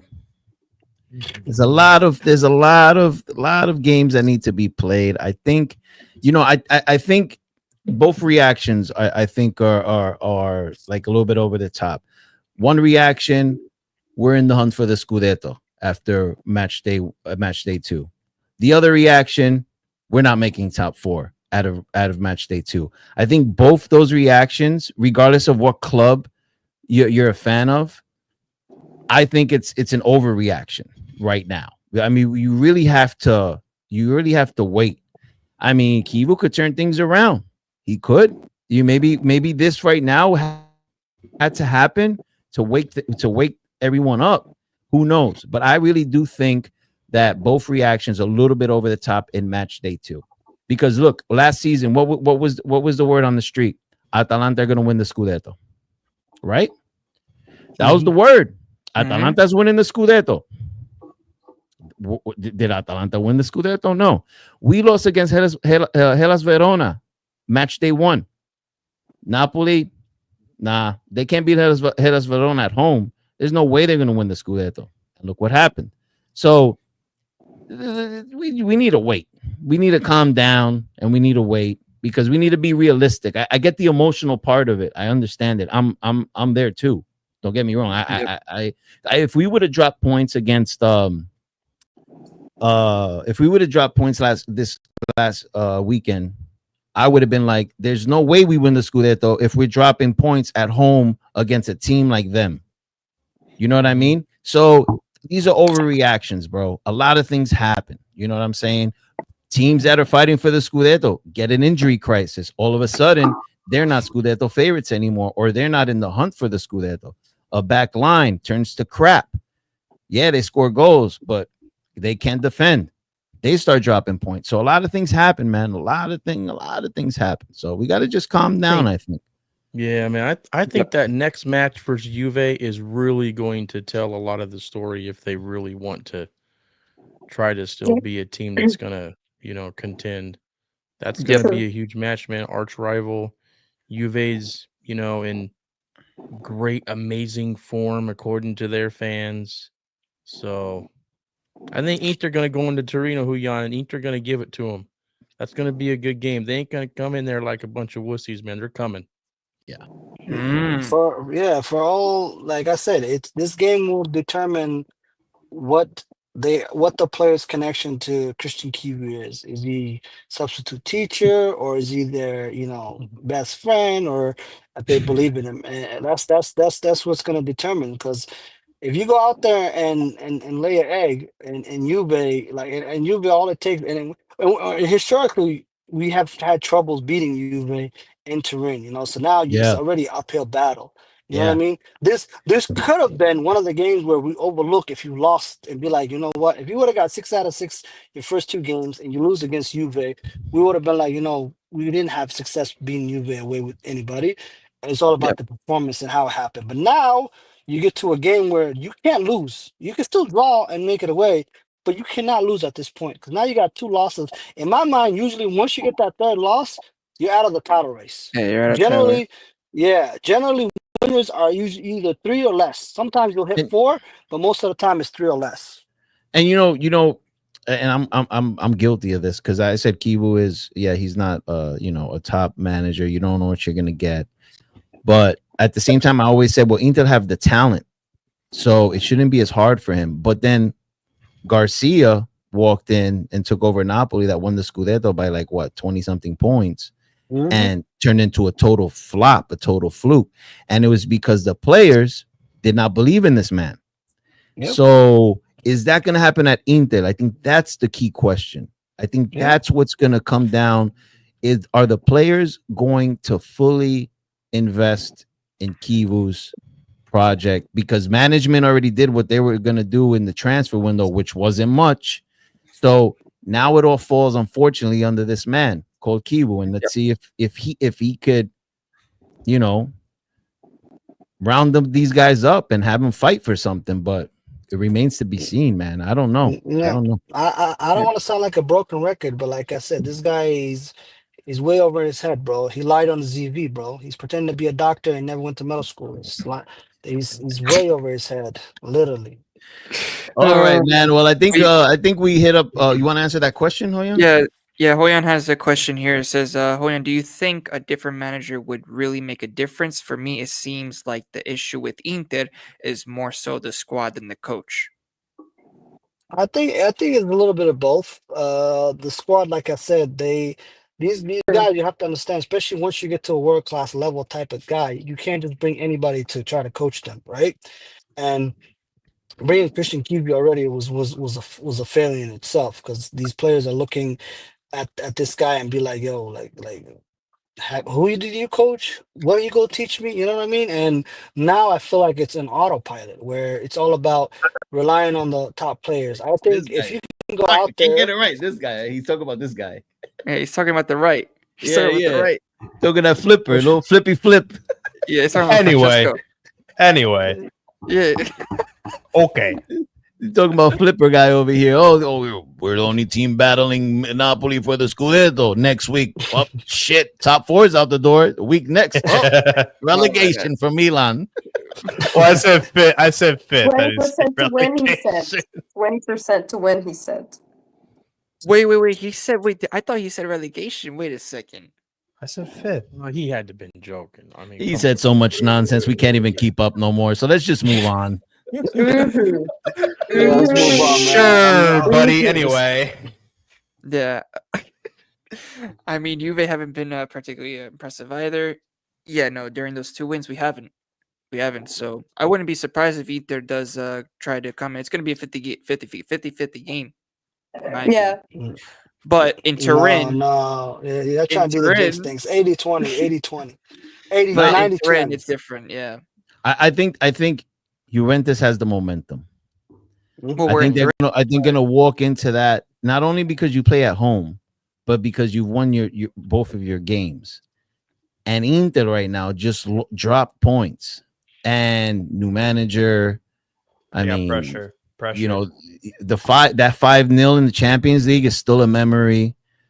They got a lot more pressure now. So the pressure's on them and the momentum is with Juventus right now. So who's going to win? I don't know. I feel like we're privileged at this time. You're what? That's for Privilege? like we're privileged. Yeah. What do you mean by privileged? Well, I don't know what other words to say, but I feel like we have the better chance this time. Advantage. You have a advantage. Advantage is what you're saying. Yeah. Okay. No, you're not right about feeling this feeling of being privileged that you guys been that way since forever. Man. So you're actually right, Nadine. I actually agree with you. You guys you have this sense of being privileged. You're right. Okay, Dom. I totally agree with you. Okay, Dom. Okay. Nah, that Juve. Listen, bro. Oh my days, bro. Yes. Do you have a censor? Because if these guys lose to Juve, I may not have enough kind words to say or anything. It might be just F-bombing out here, bro. Bro. I'm here for it, man. That's music to my ears. You know, that's what I want to hear. I guess I'm gonna be busy that weekend. Oh man. Busy that weekend. Oh yeah. He said censored. So yeah. What was I gonna say? Is it Saturday? When is the game? Is it on a Saturday or Sunday? Anybody know? I would assume that would be a Sunday game, but usually it's on a Sunday game, right? I mean, a big game like this that. is going to be fire. You guys play on Saturday. Right after Saturday. Oh, Saturday at 12 p.m. You guys play on Saturday. Oh. The episode right after that game will be fire. So I have something I'm going to suggest. So since it's on Saturday and we have our special edition show on Saturday, you should be coming on the show, my man. Yes. You should be coming on the show. Yeah, if you can. Yeah. If you can. No matter what happens, though. Like, listen. Yeah. You coming off of Derby Italia, instant reaction is not good. This is me calming down. This is me attacking everybody in the GC like I always do, and this is me already getting most of the stuff off my chest. So think about it. Think about it, all right? Just think about it. I'll think about it, but I don't know if I'll be in the same headspace to talk, bro. I won't be able to, and if I do talk, I won't be able to hear anything, bro. Hey man, there's nothing wrong with not being in the right headspace to come on this show. I mean, I would love this. I mean, I would love to have you talk no matter what happens, because listen, we all enjoy you talking. Like we all enjoy. So I wish I enjoyed myself. No matter what happens. The reason why they say that they enjoy you talking is because you're always slandering on Inter and they hate Inter. So of course they love hearing you talk. No, I wouldn't say that. I just enjoy someone that talks about their team confidently. So yeah, but the only thing he's been saying about his team is that they're dog shit. I mean, I don't think last episode was that. Like when he first showed up.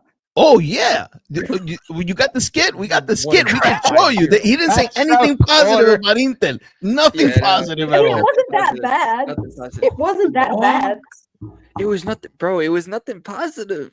Bro, this man slandered his administration. He slandered everybody. Administration's from past. That's past. I don't know. Administration's from the past. And bro, I loved it. I love it, bro. Nobody knows what's going to happen, so I think I will still enjoy that. Dan was enjoying it, bro, with those damn chips over there. Yeah, I think we need to end the show with him dogging Inter again, because I'm probably going to be hungry again by then. Theo, next episode, right after the game, we're both going to have popcorn for that. It's gonna be fun. Oh yeah. Well, how about if you lose? I was gonna say, don't. I mean, I don't think we will lose, but still.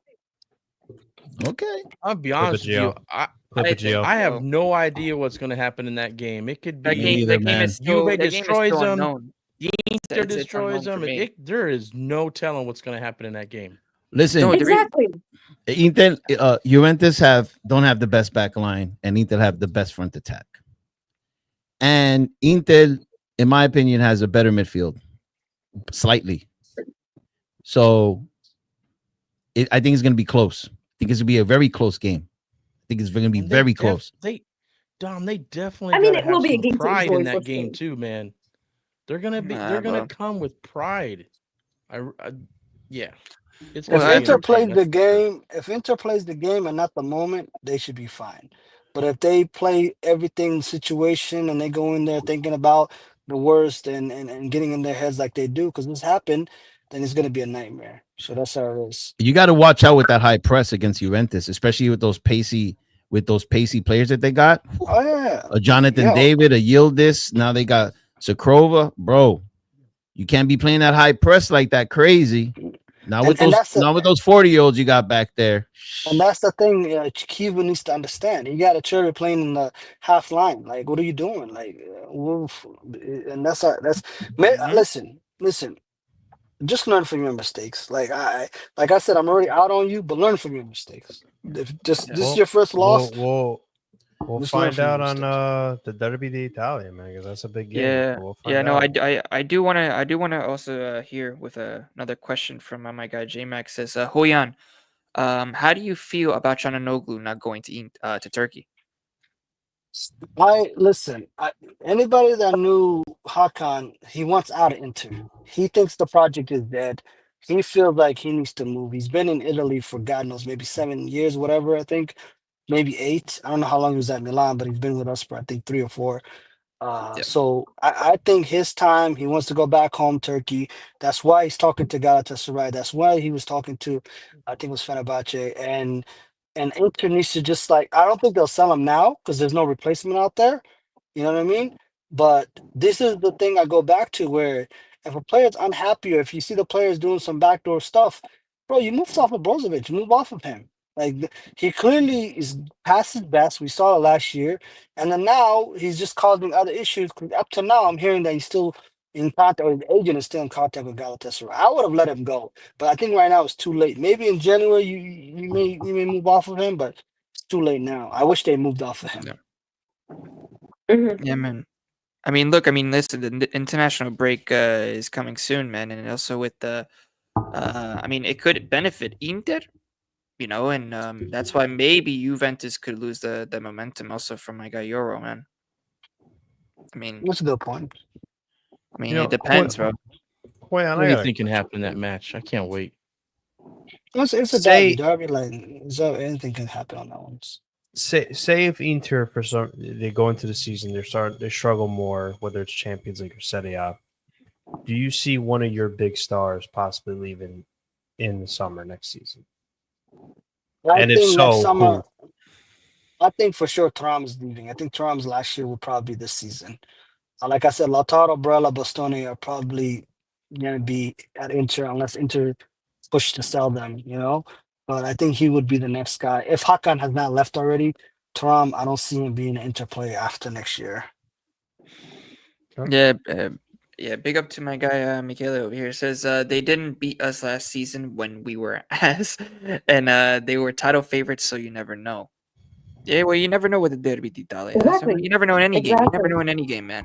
So Exactly. I think, I mean, for this game, it's going to be 50-50, but I think we will see a lot of both teams' weaknesses during this game. So I see a close game, but who knows? It could be like how Dom said, I'm going to go off of him. It could be either, a smashing from Juve, like a 3-0 or something like that with Inter's back line, or it could be the reverse. You know what I mean? It could be Or it something could like be- that. Or it could be like a 4-4 again, like 4-4 again. Yeah, or like a 4-4 Oh, like wow. what happened last season.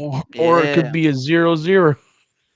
I mean, Inter could go in there I trying to didn't play like safe, it. and yeah, That would be boring. If Yeah, was it a will be 0-0, so man, boring. I would. Mhm. Oh my god. I'd Man. be mentally Or prepared or, for that. or it could be 0-0 and Vlahovic gets subbed in and scores for Juve and saves them again. Yeah. Oh gosh. Or misses a tap in.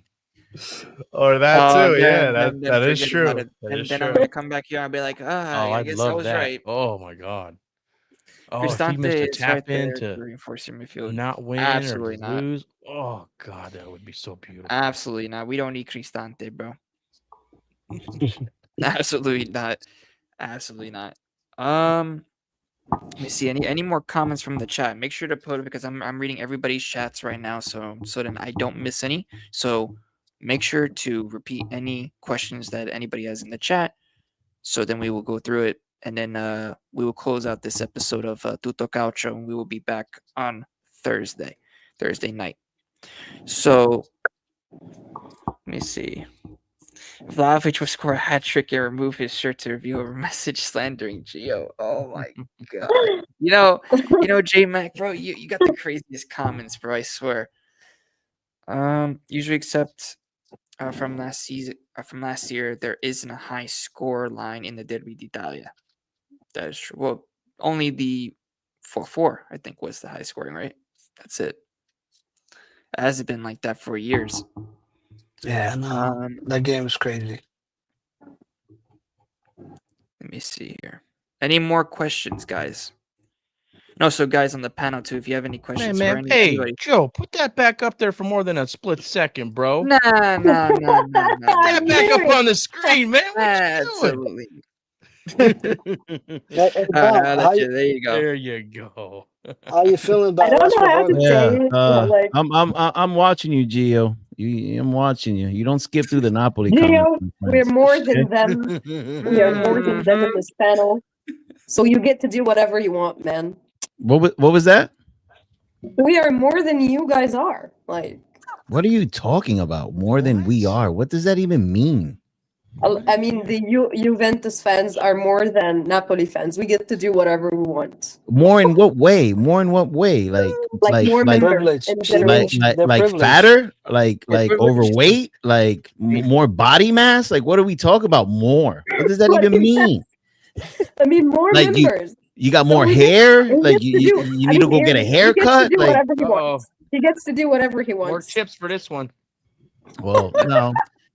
I'm sorry, but this is not this is not a Juventus show. This is a Tutto Calcio show. So it's all We don't equally care. disputed, all right? All We don't equally care. distributed around here. Okay, sweetheart. We don't All right. All right. Nadine's been saying some interesting things. Yeah, because Liverpool spent $530 million, one of her 20 teams, and she's out here she's out here flexing. That's okay. That's all right. That's true, but this isn't about Premier League, man. I am a huge Liverpool fan, just as I am for Juventus, so it's okay. I'm feeling happy for both of my teams. Okay. For Juventus too? Actually, for the four of my teams. For Juventus too? Okay. I'll see how you I'll see how you feel. I'll see how you feel in December. I'll see how you feel. Who do you support? Who do you support if Liverpool and Juve play against each other? Usually, actually 2 or 3 of my teams are playing against each other because Liverpool is playing against Real Madrid and Real Madrid is playing against Juventus. So I'm not gonna support anybody. I'm just going to enjoy like the 3 of my teams playing. That's not how it works, Nadine. No. Nadine, that is not how this works. You have to pick a team. It doesn't work that way. You don't just get to pick everybody. Give me a damn minute to talk. This is why I support one club, not multiple. Not even myself. Listen, I'm gonna just say it, bro. She supports the biggest clubs out of all the leagues: Liverpool in the Prem, Real Madrid in La Liga, and Juventus in Italy. Come on, the girl never loses. She's gonna win a trophy no matter what. She's gonna experience a trophy no matter what. And also El Ahly in Egypt. You forgot that. The champions of Africa. If you do not know them, but that I'll give you because at least you stuck. You have a really good like ties to that team, and I respect it. But you have a credit card, Nadine. Nadine, do you have a credit card? Does it have flight miles? Because I know you banking on those flight miles because you like travel all around the world to support your teams. My God, one day you're in England, another day you're in Italy, another day you're in Spain. What's your MLS team? You have an MLS team? Salah. Actually, I'll support Salah. No, of course I support Salah, but this isn't. Here's the thing. I mean, that's a comment on like the chat, but here's the thing. It's not about one player. It's never about one player. It's just that these are my teams. I mean, this is what I grew up watching. Nadine, I got a question for you. Serious question. No. Okay. Do you have a jewelry cabinet? And I bet you love jewelry. I do, yes. Oh, that explains everything. That I explains. do. It's all about the trophies. That's what it's all about. I wonder. I mean, who's your it's not Bundesliga really team? bad. I just I'm messing with you, Nadine. You know, at the end of the day, I got nothing but love for you. I'm just giving you a hard time. here's the Just giving thing, you a just hard to time. answer Dan, not even between me and myself, I would secretly wish for one of my teams to beat the other. Actually, I would feel heartbroken if, like, the situation that happened between Juventus and Real Madrid in the World Cup. I felt heartbroken, and I knew 100%, no matter how this game ends, like, no matter if Juventus wins, I will be heartbroken because it kicked my other team out of the championship. And if Real Madrid wins, I will still be heartbroken, just like how it happened and how it ended. I would still be. No, sorry, no, because one of your teams wins the Champions League. Sorry, you can't be that heartbroken. You can't be that heartbroken because regardless of what happens, one of your teams wins the Champions League. Right? I mean, it didn't happen last season. It didn't happen last season. The final was 100% hate watch. Sorry, so wait a second. So out of your 20 teams, none of them won the Champions League? Wow. No, not even my African team. Actually. You went trophy? Our rivals won the Champions League in Africa. And the worst team on the planet, whole planet, won the European Champions League. Nadine. I'm so unlucky. Nadine, I feel so sorry for you that out of all your 20 teams, you didn't win a trophy. A moment of silence. A moment of silence for Nadine, please. A moment of silence. I mean, Liverpool won the Premier League, but so you did win a trophy. Yeah, and my Egyptian team won the Nile league as well. Like the Egyptian league. So to bring up Dan's question, what's your Bundesliga team? Do you have a German team? At the moment, that's a good question. At the moment, I like Frankfurt. At the moment, because I'm not really strong.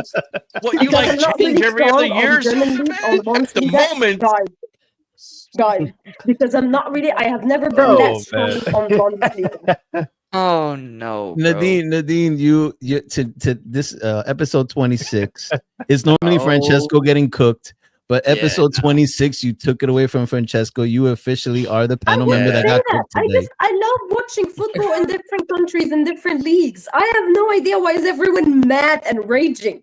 It's okay. Because usually you would just support one team. That's Yo, Francesco. So check it out. She doesn't understand why people are raging or mad because we only have one team. So she doesn't get it because she has 20. She has 20. Good for you. I enjoy watching football in different leagues. Good for you. Let's see your jersey closet. How many different jerseys you got in your closet? Hold on. Hoya, I got a question for her. Hold on. Several ones. Several. I went on a hunting mission last week, and I ordered almost like 3. Yeah, because I can't find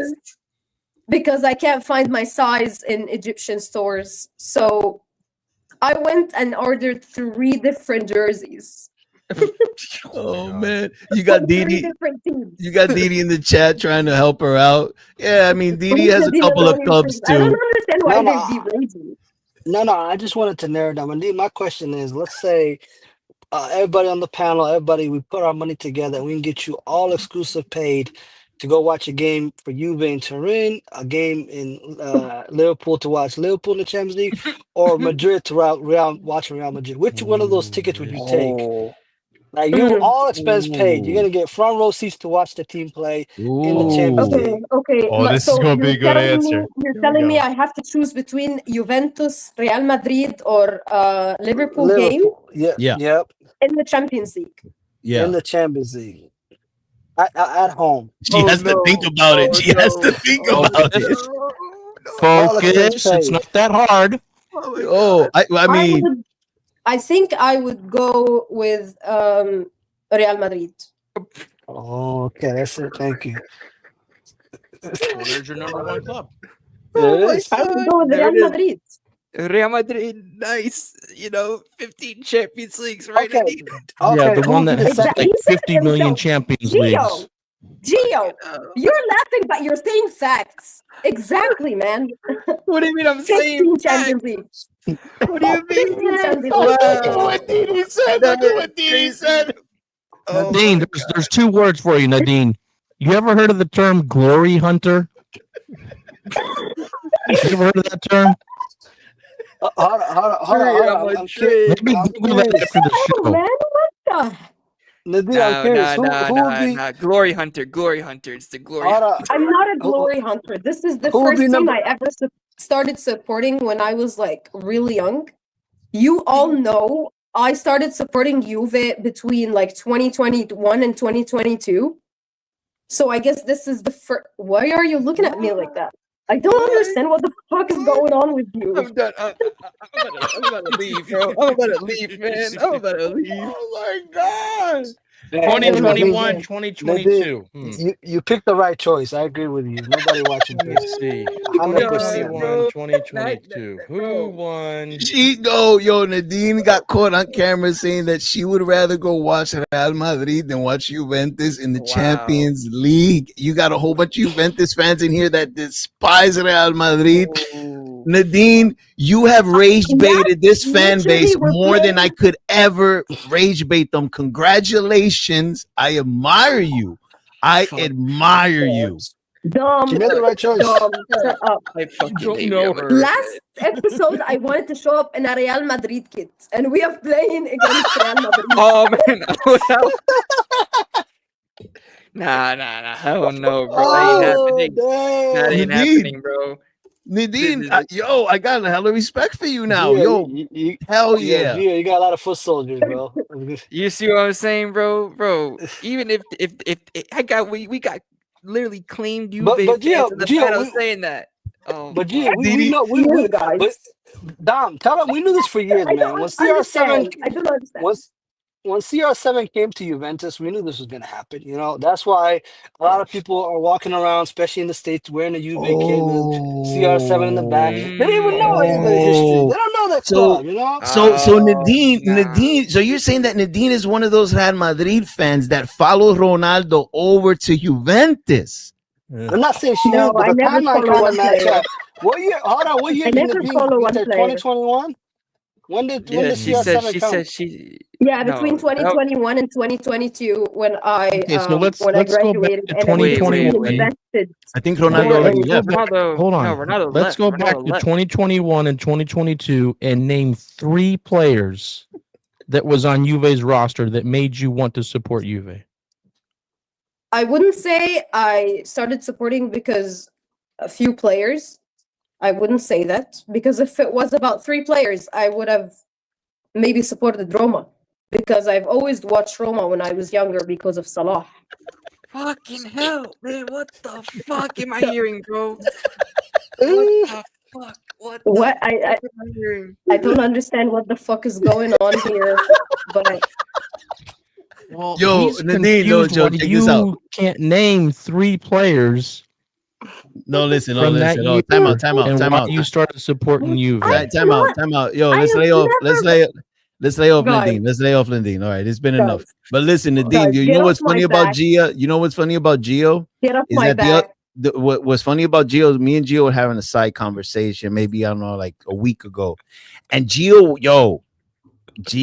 has a lot of love for you. He's like, yo, I love Nadine on the show. She's a Juventus fan, bro. It's her, me, yeah, and Didi. We're representing Juventus on this show, She's I am. tonight you come out I here. love Juventus, and that doesn't make me less of a Juventus fan. No. I get it. I get it. I agree. But Gio, you got to understand that Gio, that's the only club he has is Juventus. So when he hears that you would rather go to Real Madrid game, yeah, but when he hears that you would rather go to Real Madrid game than go over to Juventus game, and then you're saying like you would have probably supported Roma if it was based off of the of players, and you're saying all this stuff, and that's fine. But I love you more now because now I have a lot of respect for you because you just triggered Gio in a way that I can never trigger. Not gonna lie, I wouldn't say that's the thing that I like, that you have respect for me because you were always sneaky. But I can't believe this shit, man. Here's the thing. I appreciate people who have one team because those people wouldn't really have any other team to make them happy. Are loyal and not glory hunters. I mean, here's the thing. When one of my teams like leave the Champions League, I have another one. When the other team leaves, I have the third we know that already. So, you can't lose. I love how she explains it to us. Every country. And here's the thing: I'm always gonna have somebody to root for that could win a trophy, no matter what. Bro, listen. It's not about that. I love how she's honest, bro. We got to give it to her. She's honest. She doesn't give a F about what the people in the room think about her. We got to give her props for that. I don't even know what's wrong with having several teams. Wait a second. Like one team from every country. One team from every country is a thing. Trust me. Luckily you did pick Frankfurt from Germany. Nadine. If you were that's true. That's true. So she wasn't a Juventus fan in 2018. So that means that when she was watching that game, she was rooting for Real Madrid to win, and she celebrated it. Here is the thing. I have a picture in my camera roll that I just saw a few days ago, and I wanted Real Madrid to win. Yes. No. Yes. Terminate contract. Terminate contract. I cannot lie. I love this. Starting to love a team all of this. a sudden, or starting to root for a team all of a sudden, it's okay. The thing is, supporting this team during the ups and downs anyway, after you decide, I'm a Juventus fan. I will support this team no matter what now. I respect you. Which is okay. Respect you. You're more of a Juventus fan than any of these Juventus fans in the room, anyways. Because you're honest, and I like it. I like honesty. I like honesty. This is okay because playing against Real Madrid now, I have no words. I do not support. Here's the thing: I do not support Real Madrid. I have no words. No words. Terminate the contract. Let's terminate the contract. Oh man, Gio, seriously. Here's the thing. You're not going anywhere, Nadine. Real Madrid now. That was 2018. But playing against Real Madrid now, I do not support Real Madrid. So you were celebrating Cristiano Ronaldo's goal against us, huh? Oh, she was yelling. Yeah! It's beautiful goal. I was in a cafe. I was studying. I was studying in college by the time, and I remembered this game really clearly. And yes, I did. I even remembered it more when I saw that picture in my camera roll with coffee and the screen right in front of me. I guess that's okay because I started supporting Juve or getting invested more in the Serie A. You can't be mad at the game. When I graduated. So this is fine. There was Juve fans. This is fine. Remember the goal? Like there was Juve fans clapping for him, right? So they were no. That penalty, bro. That penalty. No, like the penalty of the. Oh, yeah, okay. the second match. That was a bicycle kick. The whole stadium. No. The bicycle kick. Yeah. No. Nah, man. You know, Nadine, mad respect for you, girl. You triggered all these Juventini fans. All these Juventini. I do not want to trigger my own. Well, you did. You did. You did. That's not what I want. I mean, it's. Well, you did anyways, and I enjoyed it. Me, Dan, Dan, Oyan. And Francesco, we loved it. Thank you. No, I'm serious. He's trying to say something. What is it, Gio? Wait a second. Don't start, man. Did you celebrate the Real Madrid Juventus game in the Club World Cup. No, and as you can see, I didn't really do anything. I was really heartbroken. Like in the Club World Cup this time? Heartbroken for who? No, I didn't. As I'm not sure if you saw my Twitter or not, but I was really heartbroken. Like I didn't want to see side piece. one Gio, of my just face teams it, you kicking made a the side other piece. out of the championship. No, At the moment, out of yeah, the right trophy. now. Oh, I mean, I man, see yo. it. I see it, bro. I see it now, bro. I see the. I see darkness now. I don't see light. You know what I'm saying, bro? This is. What the fuck is wrong with you? Yo, Can you guys blame her? Yo, look at Nadine. Look at Didi. Look at Didi in the chat. She's going crazy. what the fuck is wrong with y'all? You've always known I supported Yo, Real but Madrid. Go and to the Liverpool. go to the 1129 from Didi. Go to 1129. 1129. I'm sad. That's not how it works. Yes, that's how it works. I don't think it is actually. I don't think it is. Listen, I'm no expert, but I don't think that's how it works. It is how it works. It is how it works. Wait a second. I mean, but you know what? I do respect you wanting to go to Real Madrid instead of Torino. Nobody wants to go to Torino. Oh man. So if Real history Madrid's a changed and it was Roma versus much Juve better in the time. final, does that mean you would have been rooting for us? What are we talking about exactly? Man. This is absolute. This is absolute cinema, bro. This is. Yeah, I'm enjoying this. Not This gonna was lie. amazing. This was so amazing. I don't see why people are mad. This Me I've been either. doing this Hey, for a while. Right? Why? Hey, Gio, calm down, bro. brother, calm down, brother. Please. I'm just in shock. I'm in shock. No, real talk, Nadine. I agree with you. I find nothing wrong with this. I really don't. Gio, I totally agree with you. I really agree with you. Nadine, they need to learn how things work. And if that's the way you are, then they have to accept it. When I started picking several teams, it wasn't really about the teams. It was just about what football I enjoy the most. Yeah. What football Wait I a minute. enjoy. Oh, What, Nadine, look what you've wait a done. minute. Football you enjoy the most and you picked Juve? Yes, I did. Yes, I did. What I did don't you see do? what's wrong with that. What did you enjoy in 2021 Juventus though? They were playing like garbage. They were playing really bad, but I felt like, yeah, this is my team. I choose this. Was it the color of the jerseys, like the black and white? Did that call your attention? What was it exactly? Don't start. Was it Ronaldo's goals that he was scoring for you? No, you know what it was, bro. Real Madrid You know what it was. Liverpool. You know what it was? It was the 36, the number 36. When she saw that, she's like, "Yeah, that's my team," because they're bound to win again. They're bound to win again. And then Inter won. This is a great episode. This is shit. Seriously, I don't find nothing wrong with like loving a team in every country. I agree. It's okay for me. I agree. I'm totally with you. I'm totally on board with you, Nadine. I do. I'm not lie. If Kivu keeps playing like this, I might have to pick another team too. I think Allegri pushed you to that. I mean, hey, listen. Leo, man. If you think about it, right? You won't get heartbroken as much if you have 20 teams, right? No, you're right. Yeah. Because each one I know what you're fucking doing. You bound to win a day, you know. You gotta. I know what you're fucking doing. I am Hoyan, if that's the case, then I guess during see Milan's banter era many years ago, I should have picked another team at that point, man.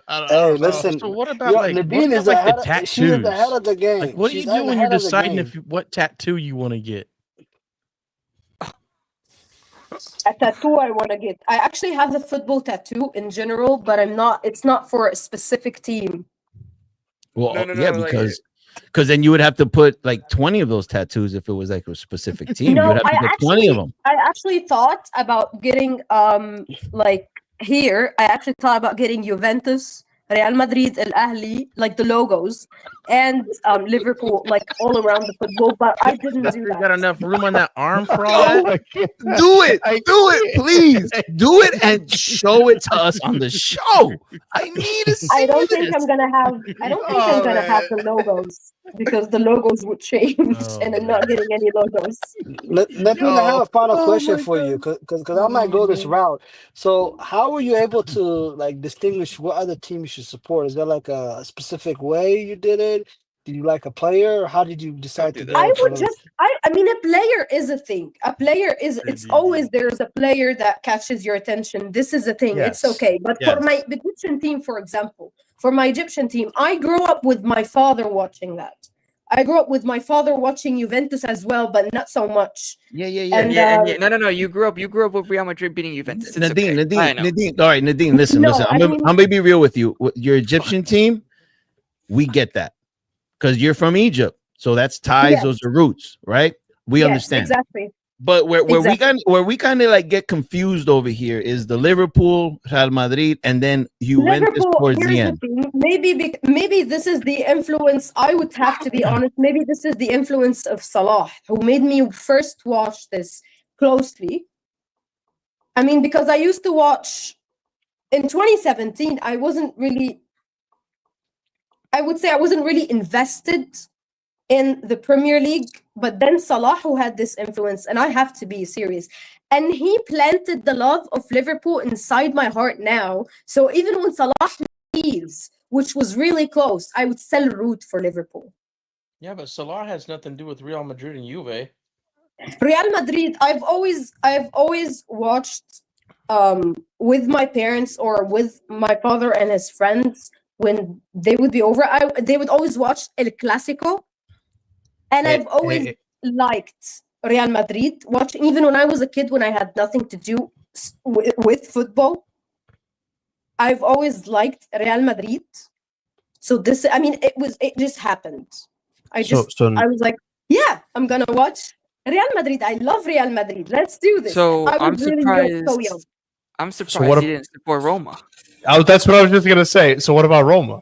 Because Salah played for I Roma. wasn't really invested until also Salah used to play, because I was really young at this point. I wasn't really invested in football in general, in all these leagues when Salah used to play. I used to watch Roma, but not support them.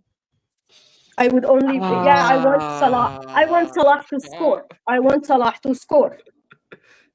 But I wasn't really invested in Roma.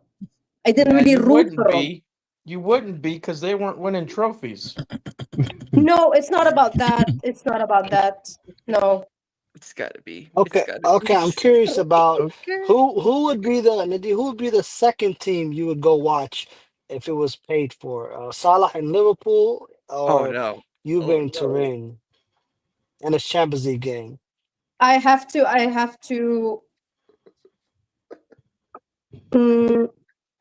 I think that might be Juventus. I love Salah, but I can watch Salah in my national team if I want to only watch Salah. I'll throw something in there. What if I say after the game, Salah will hand you a signed jersey if you go to Liverpool game? I can do that. I can do that in my country. I had the chance right now to get a ticket and watch Salah next week, actually. If it was only for Salah. This is you meeting him, though. After the game, he's going to come to you. Hey, Nadine, you're a big fan. Here's a signed jersey.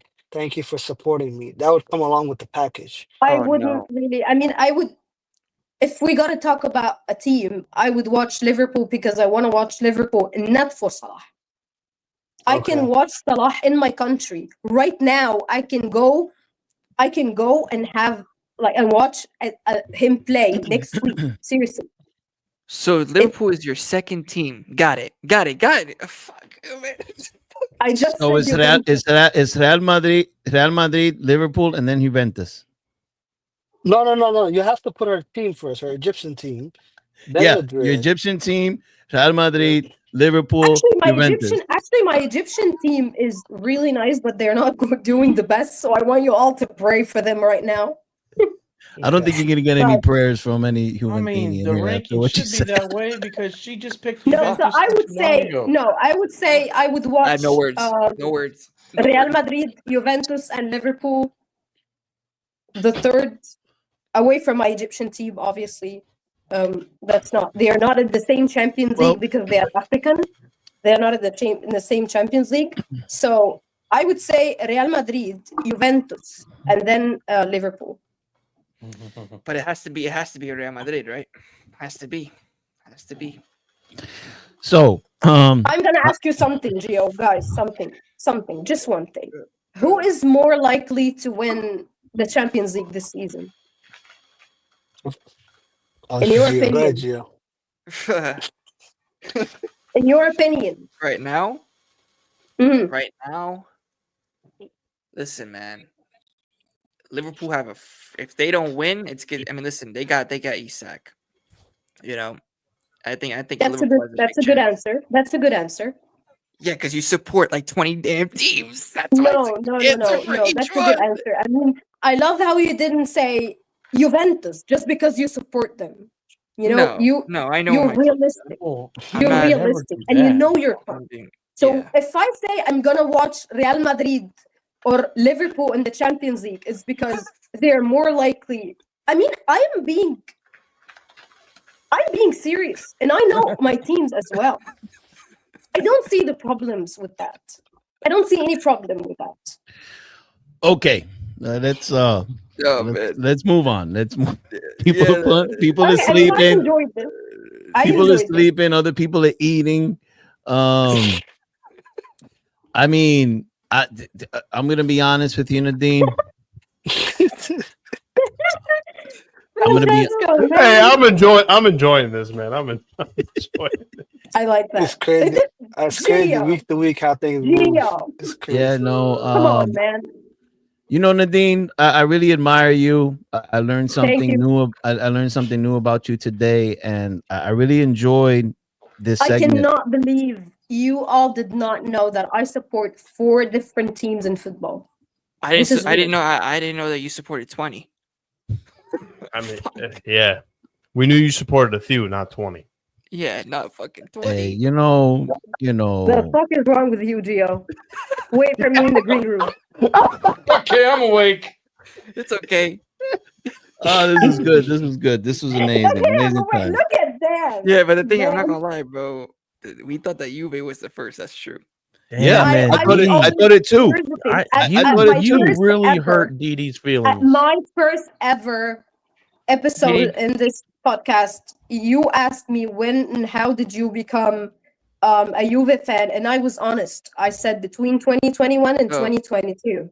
I was really honest, and I said when I graduated, I felt like, okay, I need more football in my life, and it needed to be invested in Italian football. So I was like, okay, Juve it is. And I didn't even lie. I didn't say I was like, I've been a fan since I was born, man. Wow. I didn't lie. I didn't say nothing. Nadine, no, but we didn't know that Real Madrid is your first team.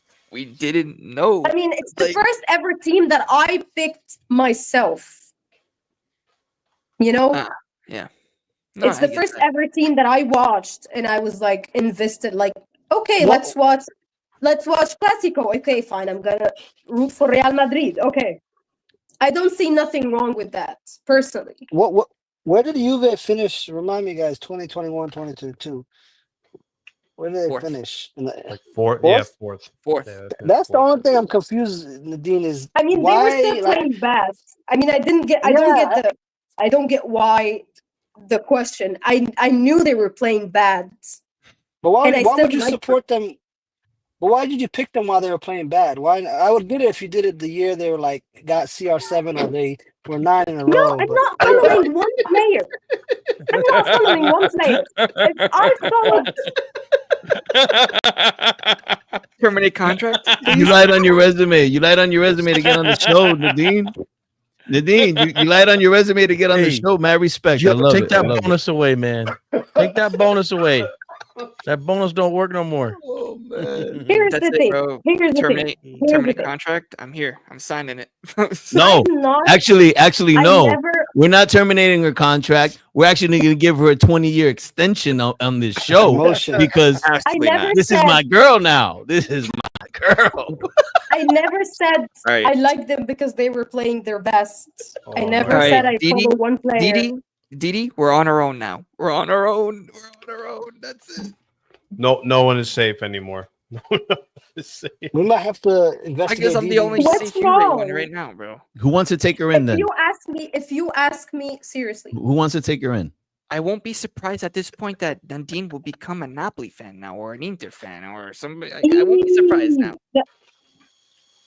Are you serious right now? Ew.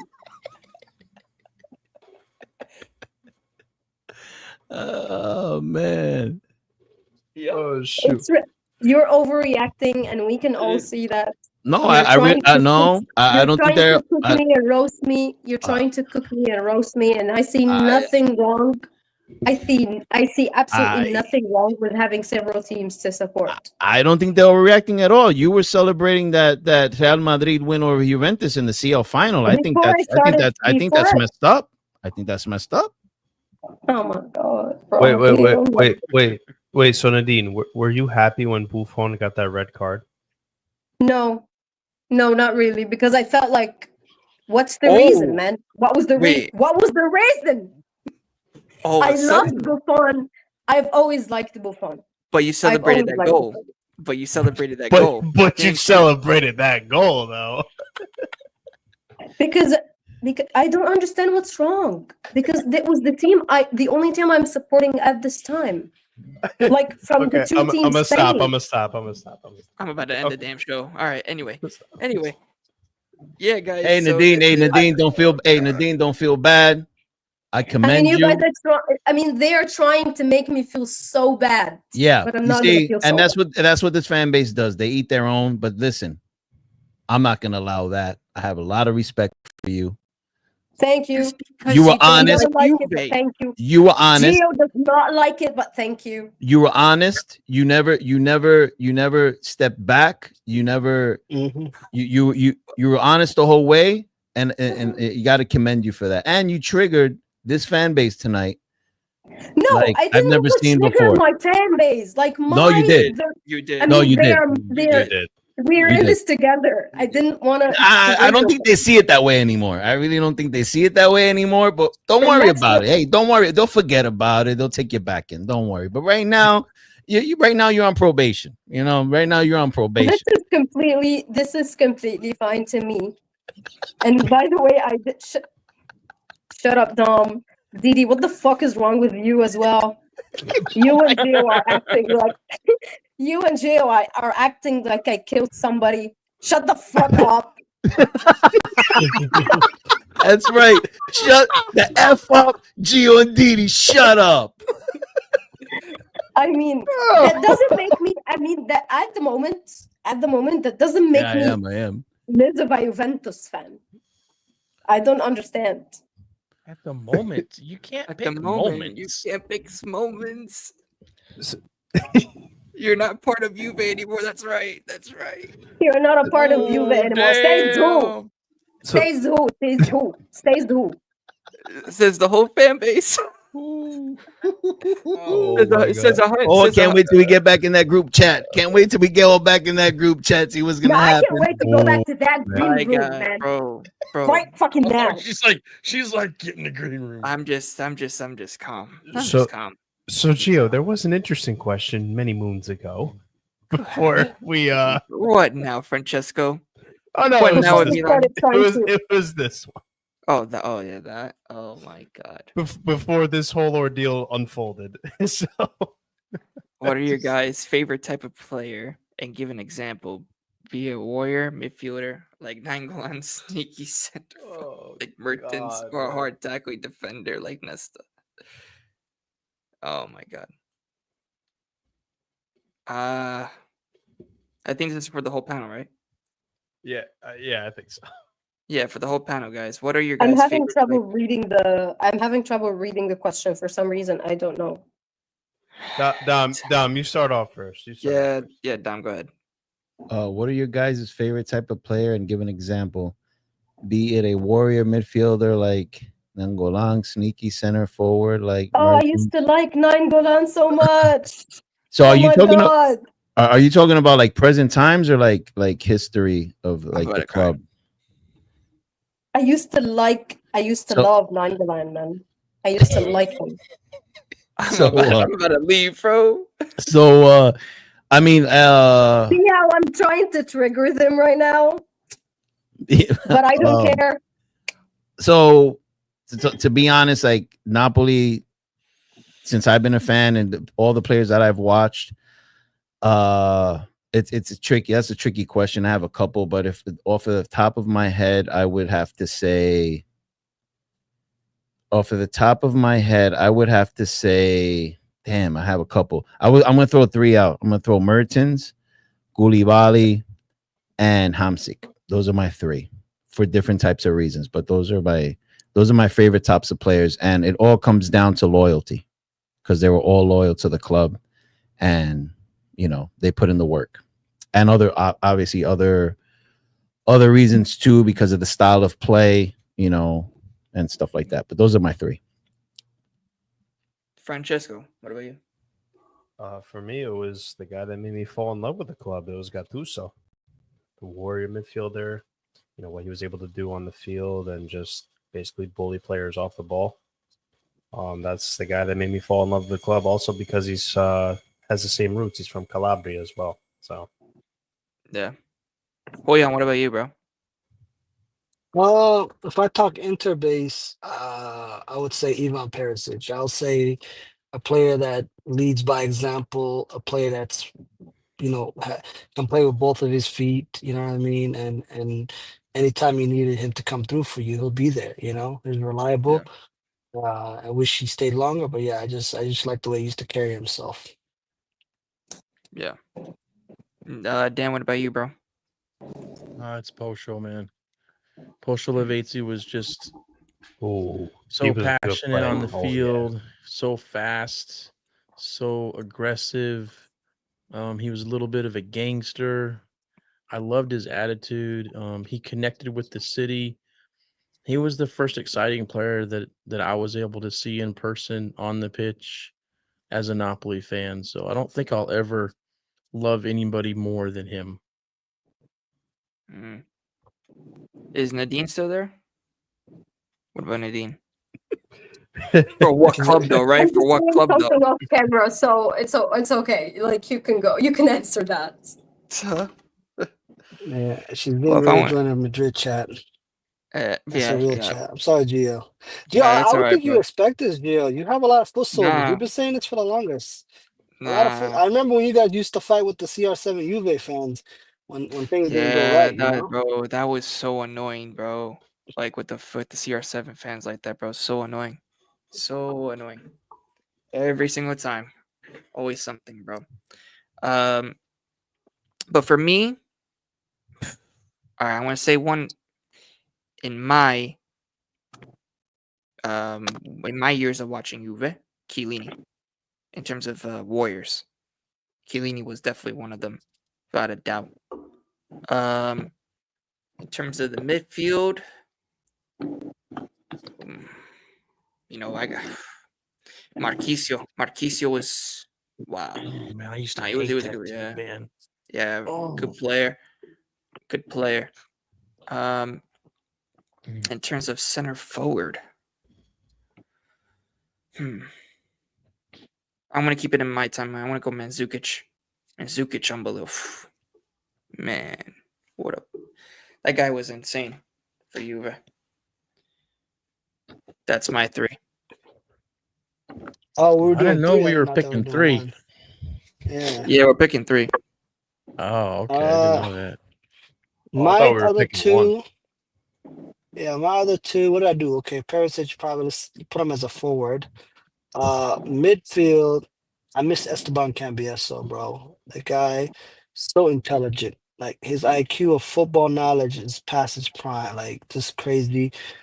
He work rate was like I don't think we would have won that treble because his work rate was crazy. He could score, he could defend, and then in the back line, I would say Douglas Maicon. Like literally that That was the guy that really like showcased defender and how he's able to like contribute and so many fantastic goals. Just thinking about the Yeah. one where he dribbled 2 times and then scored against Juve, that comes to my mind. The Brazilian goal, I think it was against an Asian club. I don't know if it was Korea or Japan, where he's literally going out and he's able to still swing it back in. Yeah, that man was just special.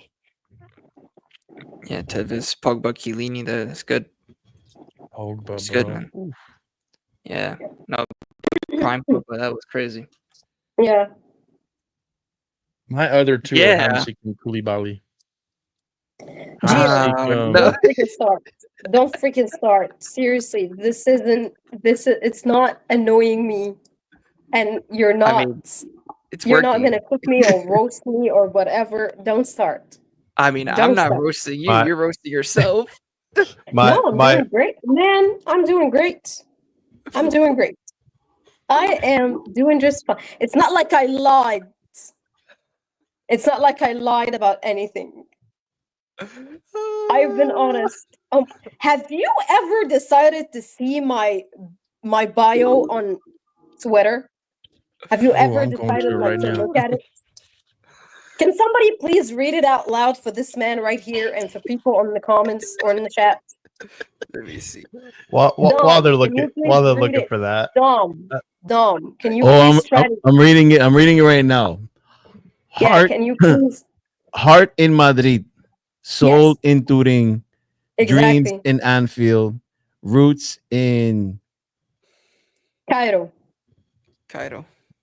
and football is home. Well, I mean that's an adorable quote. Thank you. We're not talking about how adorable it is, but the fact that I've never lied about liking 4 different teams.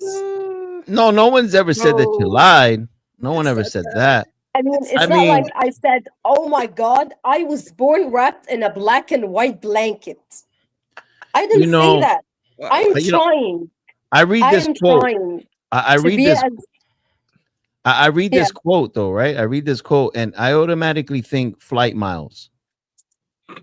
I think about someone that likes to travel to see jewelry. That's not what funny, I think. Dom. That's not funny, Dom. I mean, heart in Madrid, soul in Turin. How do you get there? Like, how do you do that? And then dreams in Anfield. Like, what dreams? Like, what dreams are we talking about? You guys have pretty much done everything that you guys needed to do as a club. What other dreams do you want? We have done the same as Real Madrid and Juventus as well. Exactly. Before. Exactly. So we've done that. What dreams? What other dreams do you need? We've done that as Al Ahly as well too. I don't understand what the heck is wrong. You're a winner. You're a winner. I'm trying. Everyone is trying to be a winner. Nobody's going to ever be a loser or try to be a loser. Nobody's ever trying to be a loser. Gio, close your damn mouth. Well, it was a great episode. Great episode. We learned a lot. Thank you. This was one of the most terrible episodes ever. It was amazing. I'm just kidding. If we're talking about me, I enjoyed. It was okay. Yeah, and I always thought we had 3 Juventini on the panel, but I guess we only have 2. Okay, it was nice being with you guys. I mean, if you guys because you're still part of the panel, but you're like a hybrid. Guys are doing like anything, you're like a hybrid. She's the mystery flavor on the Airheads. That's what she is. Yeah, you're like. If you guys are doing like anything Champions League related and you need a Real Madrid or Liverpool fan, please invite me next time. But but which club would you represent though? Because you can't go if you're gonna sit in a panel of the Champions League, you gotta represent one club. You're gonna represent all 3? Juventus. That's what I'm representing in here. Juventus. No. In the Champions League panel, like if we do it like a Champions League team clubs panel, I would still be a Juventus fan, like I started. Hold on, isn't Juve Madrid playing? Right? Aren't they playing? If I come here, then I'm talking about Juventus, and I'm not talking about Real Madrid. She's Oh. gonna have both teams' jerseys, and she's gonna change them. No, at no, no. halftime. I was gonna No, I say never did that. I never did. I have a Real Madrid jersey, like here with me at the moment at this house.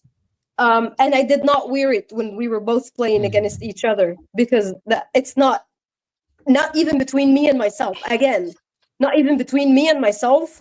I secretly want like a team to win more than the other. Okay. no. I was gonna give a suggestion. If Juve and Madrid are playing this year in the Champions League, or They Juve are. or Liverpool, I think Gio and Nadia should have a debate or watch along and she could represent Madrid at that point. And I want to see Oh, I mean, Gio's I don't reaction think to I will everything. be doing that. No, That's a I good don't think. I idea. don't think I would. I Good don't think I would want idea. that. I don't think I Good would want idea. that. No. Oh my god, I'd pay to see that one. I'd pay. No, Hey, so no. guys, And on it's that note, yeah, Yeah, it's I don't 12 think. I o'clock. don't We think gotta I would wrap it want up. that. yeah, we gotta wrap it up, man. We gotta wrap it up. I'm Yep. about to- We'll talk in the green room. I'm pretty sure Nadine has a lot of things to say. I mean, All right, this well- is my last all right, well- episode with you guys.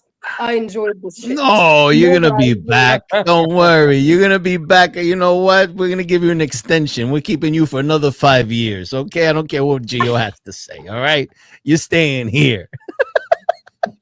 I mean, Gio does not really agree on that, right? It's Gio? okay. It's okay. It's okay. Don't worry about it. Don't worry It's about okay. it. Gio will Don't come worry around. Don't worry about it. I'm just in shell shock. I'm not gonna talk anymore. Me too. I'm Me not too. gonna talk anymore. I'm I not mean- gonna I talk mean- about this anymore. So is Didi. Over this, same, Didi, same. Well, listen, Same. everybody, make sure to smash the like, subscribe to the channel, and I have no words to say anymore, man. I can't even talk. I'm just so speechless, I'm at a loss, man. I'm at a loss. dude. I'm like lost for words right now. But anyway, like and subscribe, everybody. Make I sure don't to go see follow why, all but okay. socials. So just make sure to do that, and we'll see you next time. Ciao, guys. Bye. Fuck.